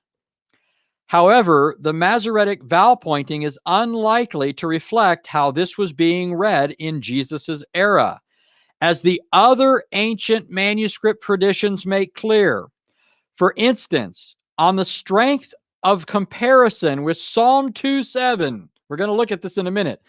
On the strength of comparison with Psalm 2:7, where we find the same Hebrew consonants, as well as the LXX, the Septuagint, evidence from Psalm 109:3 itself, it is much more likely that the consonants were originally read as a cal-perfect verb, yeletika, I have begotten you, rather than as a possessive noun, yalduteka. Notice, folks, the consonants between those two words are the same. If you take out the vowels, they're the same. If you add certain vowel pointings, it becomes a verb. If you add other vowel pointings, it becomes a possessive noun. Okay? So what Bates is pointing out is that if you point it in the way the Masoretes did, where it ends up as a possessive noun, you get the kind of rendering that we have in the Masoretic text that comes out into English like gibberish. Okay? But he's saying, on the strength of a comparison with Psalm 2:7, where we find the same Hebrew consonants. Okay, I'm going to show you this in a minute. In the case of Psalm 2:7, the Jews did not point it wrongly. They pointed it accurately. But they didn't want it to be seen in conjunction with Psalm 109, where it speaks of his begetting being before the morning star. In other words, referring to his begetting before created reality. Okay. So he says that okay, let me go on. He says, thus the prosopological reading I am proposing for the Greek text corresponds closely to the most likely reading of the Hebrew consonantal text in the time of Jesus, even if the reading departs from the later Masoretic text vocalization. Several others have seen Psalm 109:3 Septuagint as evidence for the Lord's for the preexistence of the my Lord who is addressed by God. Okay, so that's from Matthew Bates in his book, The Birth of the Trinity. Now, here is the Hebrew of Psalm 2:7 on the top, and there's the Hebrew of Psalm 110:3 on the bottom. Okay. Now, here is the word in question, okay? This is the word in question. Remember, Psalm 2:7 says, you are my son, today I have begotten you. Psalm 110:3 says, well, it's gibberish in the Masoretic vowel pointing system, but it either says, your youth are to you as the dew of youth, or whatever, there are to you as the dew of youth. But notice that these two words between the two Psalms have the same consonants. Remember, the inspired writer wrote the consonants. The meaning of the word was understood by a reader of Hebrew, not because the Masoretes, they didn't depend on the Masoretes. The Masoretes are medieval Jews who are putting these vowel pointings in there. Here is what every Jew prior to the time of the Masoretes would have seen in the Hebrew of Psalm 2:7 and Psalm 110:3. This is what it would have looked like. Notice that the words are identical, right? Psalm 2:7 says, "You are my son, today I have begotten you." It's the same word in Psalm 110:3, okay? That's why the Septuagint, which was a translation done by Jews centuries before the coming of Christ, rendered it ek gastros pro hiosforu exegenesa se, right? Pardon my pronunciation. From the womb, before the morning star, I have begotten you. So put all of this together, folks. Here you have these prosopological texts in the Old Testament. Texts where one person is speaking to another. In many of them, the context or setting in which these words are spoken is the past. It involves either a point in the past that we're not told about, or it's taking place at the time the prophet is hearing it, or it could even be, I mean, there are other scenarios. There's different ways, different things that are going on with different passages. But because this happens so often in the Old Testament, New Testament writers pick up on this, and they give a prosopological interpretation to other Old Testament passages because they're recognizing this feature and what's going on. They were prophets themselves, so they knew what was going on when prophets were receiving revelation.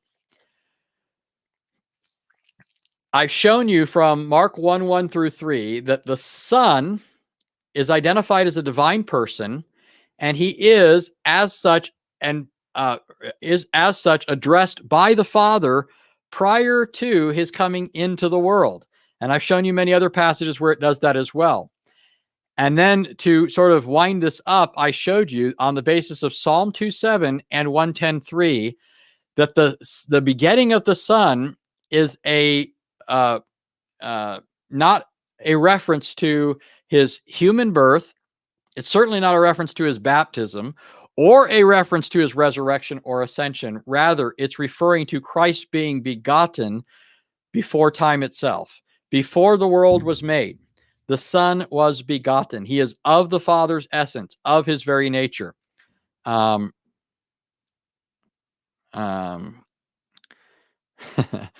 right, so I know that was a lot of stuff, folks.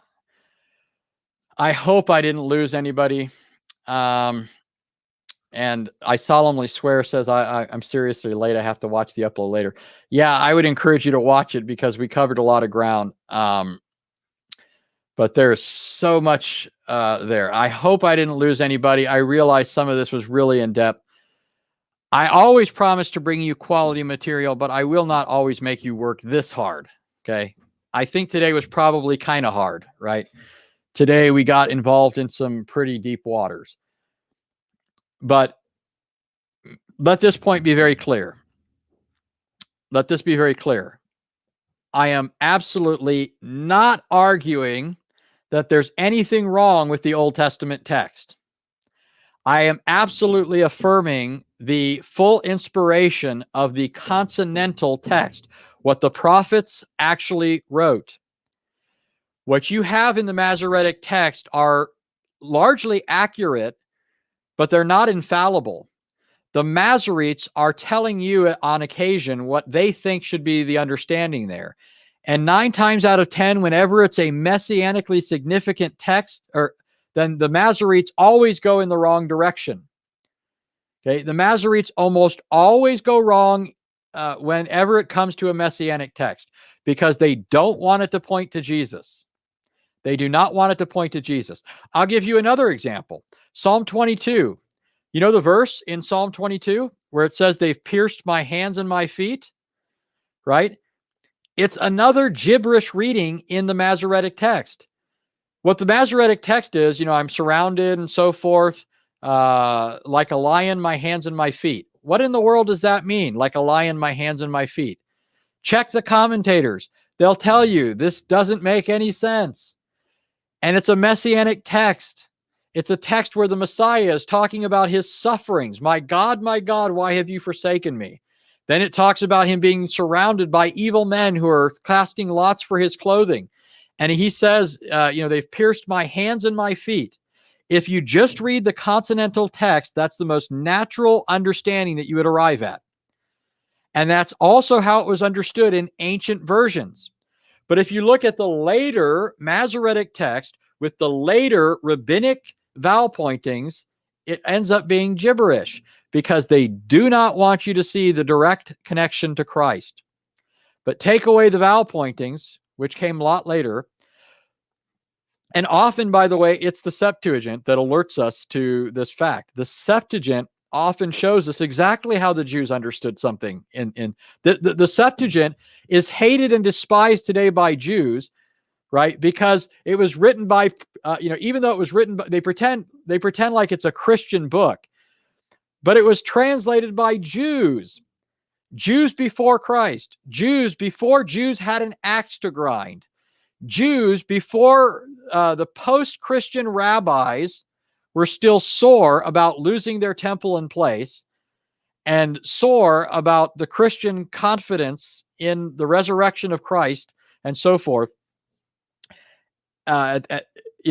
Pre-Christian Jews were the ones who translated the Septuagint, and they weren't writing with a bias. They were just taking it, in most cases, in the most natural way. You would understand that if you're just looking at the Hebrew consonants. Nobody would end up saying, when you look at the text, in fact, let me just read Psalm 22 real quick, just so you can see what I mean. I mean, it's just incredible to me. And I have to know that there are a bunch of Jews running around in synagogue, scratching their head, looking at this, thinking, well, my goodness, this looks just like it means what the Christians say, right? Listen to this. This is Psalm 22:15. It says, my strength is dried up like a potsherd, and my tongue cleaves to my jaws. And you lay me in the dust of death, for dogs have surrounded me. A band of evildoers have encompassed me.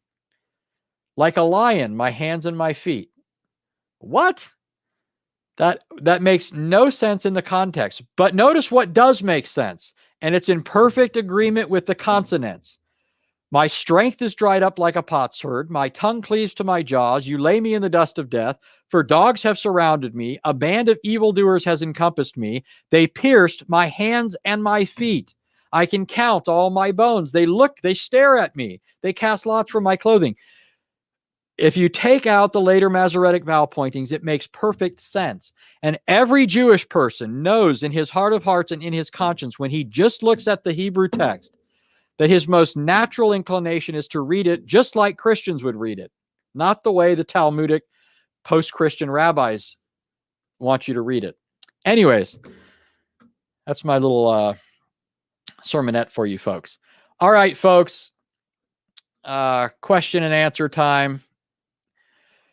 Whew, I did that in 2 hours.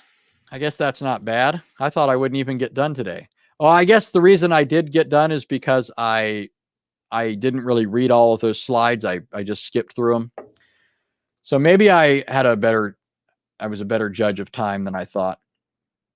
I just didn't want to bore you quoting so many people. I just wanted to make sure I put it on the screen, though, so that all of you who want to go back and read those, you can pause the video and you can read those. All right. Any questions, folks? Al Crego in the house, always good for a comment or question. He says, just another fantastic session with lots of amazing information and perspective unpacked wonderfully and in a tractable fashion. Thank you again, Anthony Rogers. And thank you so much, Al Crego. I am very appreciative, very appreciative. And by the way, folks, I may come back tomorrow because there is something I've been wanting to say about Yasser Qadi and the holes in the narrative controversy, which is never ending. There's always more to say. But we'll see. We'll see how that goes. I actually have all of the slides prepared for that. I just have to make sure I prepare the some of the video clips of Yasser Qadi. All right. Any questions? Let's see here. Slam says this was great.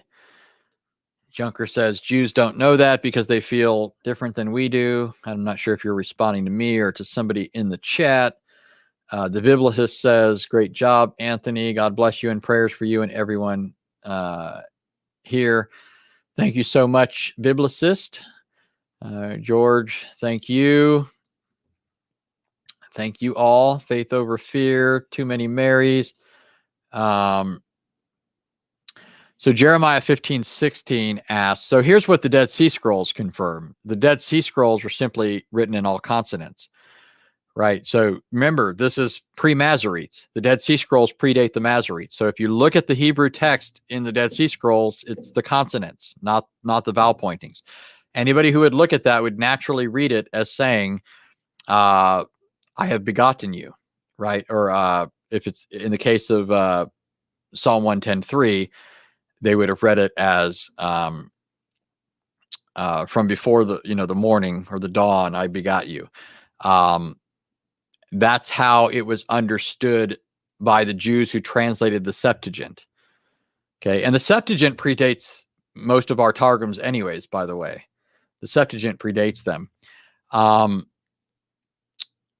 Targumic rendering on Psalm 110:3. I'm not sure what it is. I'd have to look. I don't know offhand. But the Dead Sea Scrolls contain the consonantal text, which naturally any Hebrew reader will look at it and say, this is what it means. And that's what the Jews did when they translated the Septuagint. They rendered it in exactly this way. So the Daily Gripe says, in light of the foregoing, how do you understand Acts 13? Wow, we have a good question. Now, for that, though, I'm going to have to stall you on it or tell you to pick up this book right here. Let me see. Yeah, the glare is not allowing you to see this. This book is called The Birth of the Trinity. And he actually talks about Acts 13, Hebrews 1:5, and Hebrews 5:5. And he shows you how this all ties together. Okay. One thing I would tell you just quickly is if you pay close attention to what it says in Acts 13, it's evident that, I'll just look at Acts 13 because this really is and involves a lot of stuff.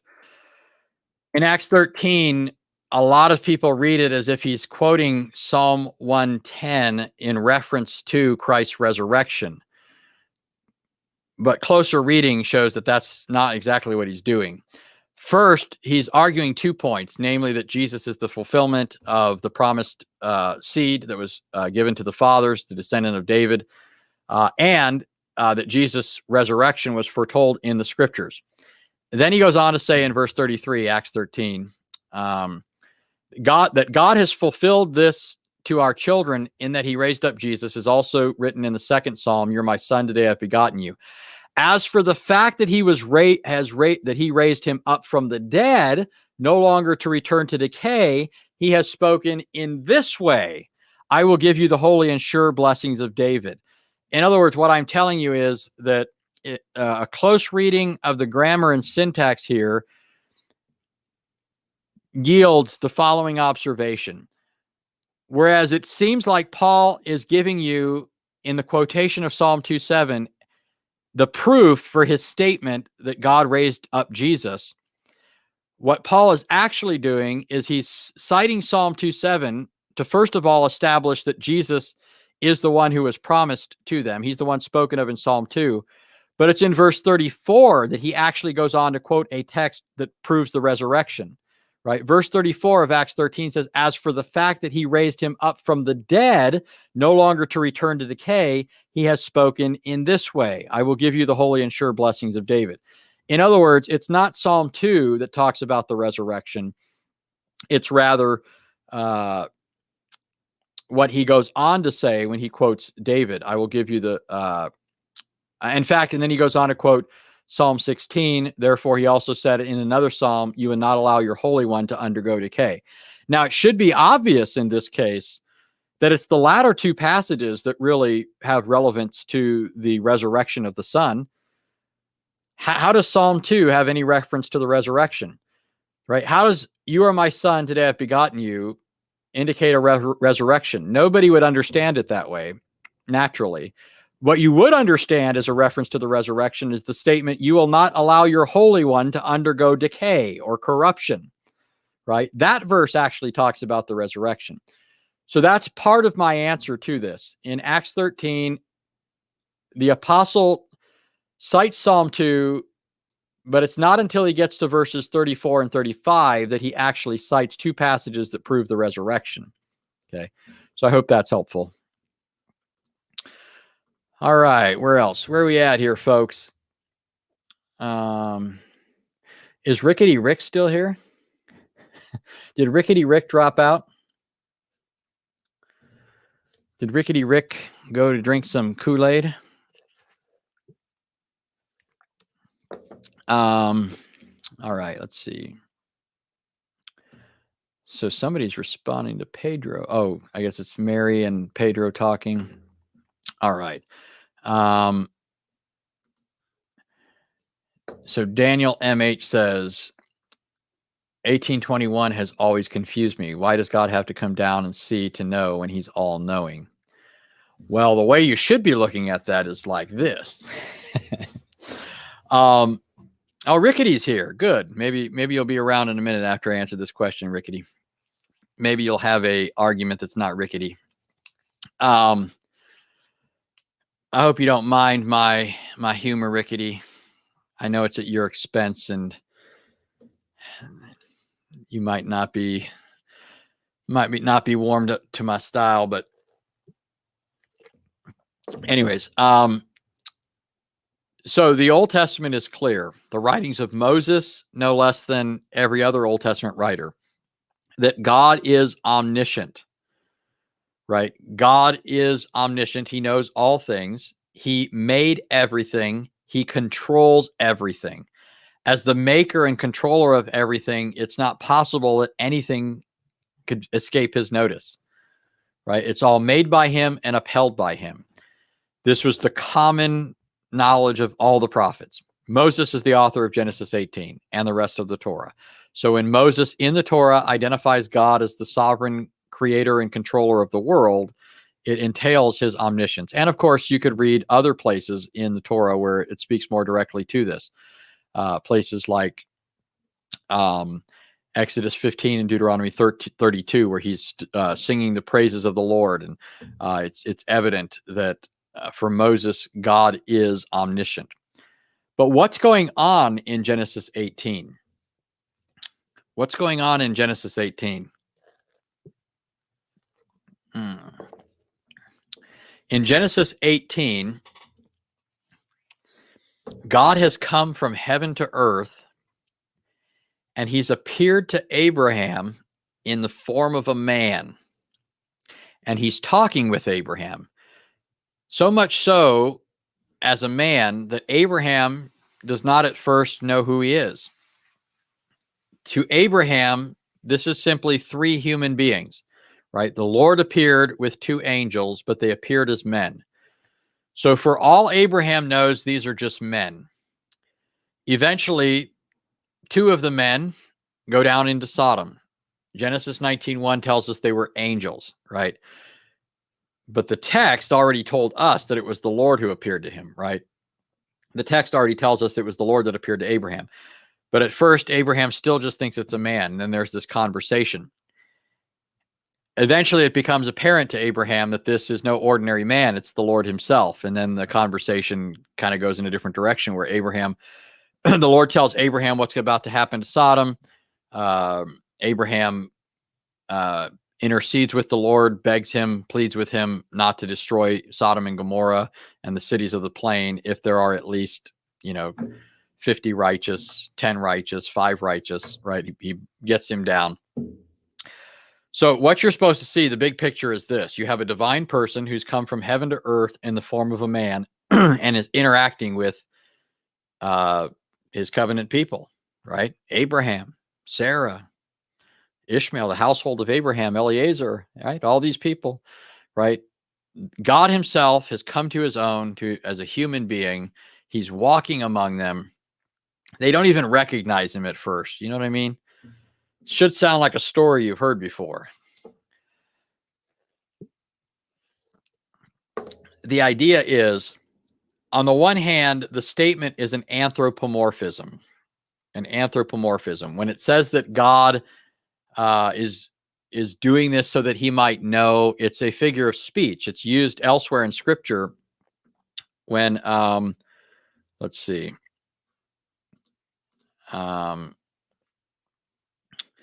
it's used numerous times in Scripture where it's referring not simply to the act of cognition, having mental data, right? But to sometimes the word is used in the sense of make known. Sometimes it's used in the sense of confirm, right? The Lord tells the people of Israel that they have to confirm things by on the basis of 2 or 3 witnesses. And so what you have going on in Genesis 18 is the Lord appearing in human form. And even though he's, I just want to wait, like a lion is silly. Oh, I guess you guys are still talking about Psalm 22. So you have figures of speech throughout the Old Testament. Certain things are done so that something might be known, but it doesn't always mean so that a person may have information or data, but that it would be confirmed through observation. In other words, the people of Sodom and Gomorrah aren't going to be able to appear before God on Judgment Day and say, you didn't know. This was an especially heinous sin that they were guilty of. The Lord himself is going to appear in person and bring down the judgment. In fact, this was no ordinary judgment, was it? Ordinarily, God brings judgment at the hands of other people. He'll use foreign nations to execute his judgment against people. He uses civil magistrates to execute his wrath against evildoers, criminals in the state. In this case, God himself is pouring out judgment. So God himself comes to serve as the witness, right? He is confirming this for himself. And but the idea isn't that God is learning or anything like that. It's more, it's just a figure of speech that is used. I forgot who asked the question. I was looking around for the comment and I can't find it. So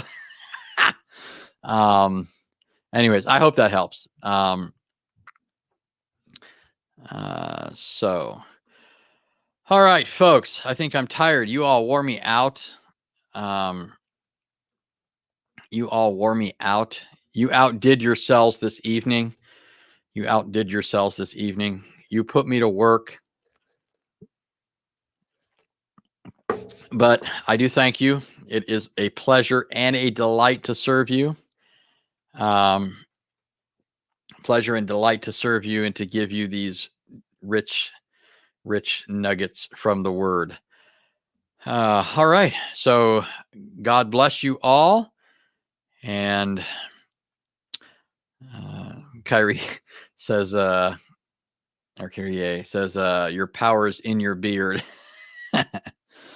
I've been liking how it's looking lately. So I was telling one of my daughters the other day, she said I was part of the Magnificent Beard Club or something like that. And I told her, sometimes I don't think it looks too magnificent because it goes this way and then it goes that way. And I'm not used to really having a beard. So I really don't know how you train these things to do the right things. So right now it's doing okay. It's been filling in a bit. So he says I'm making some Orthodox priests jealous. You know what's funny is one time I'll tell you one story real quick.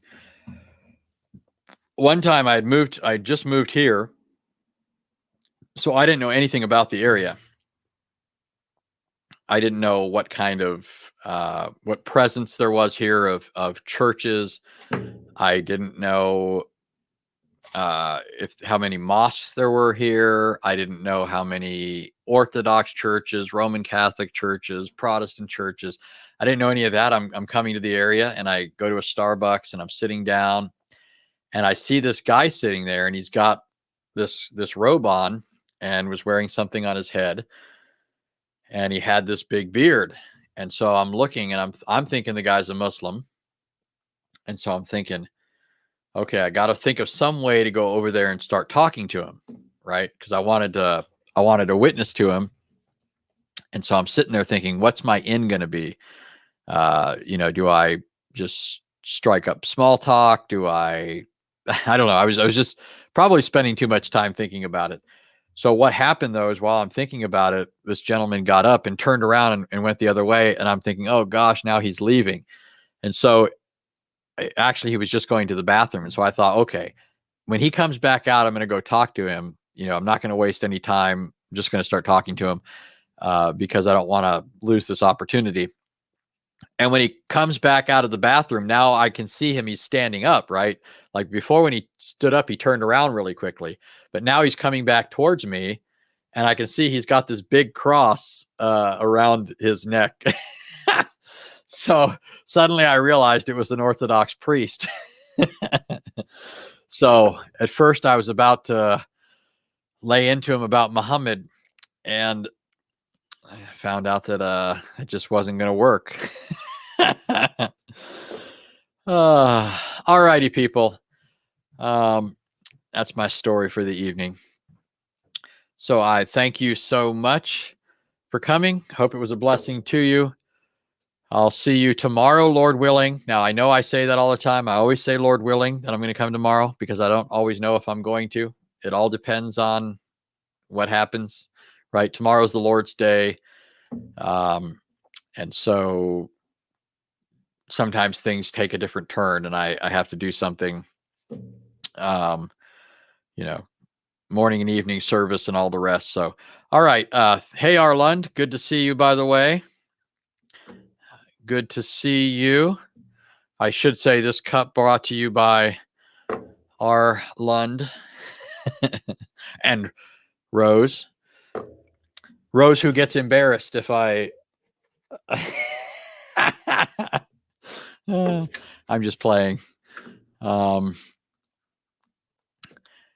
hope you don't show her. If she wasn't watching, don't show her, because you told me last time she gets embarrassed.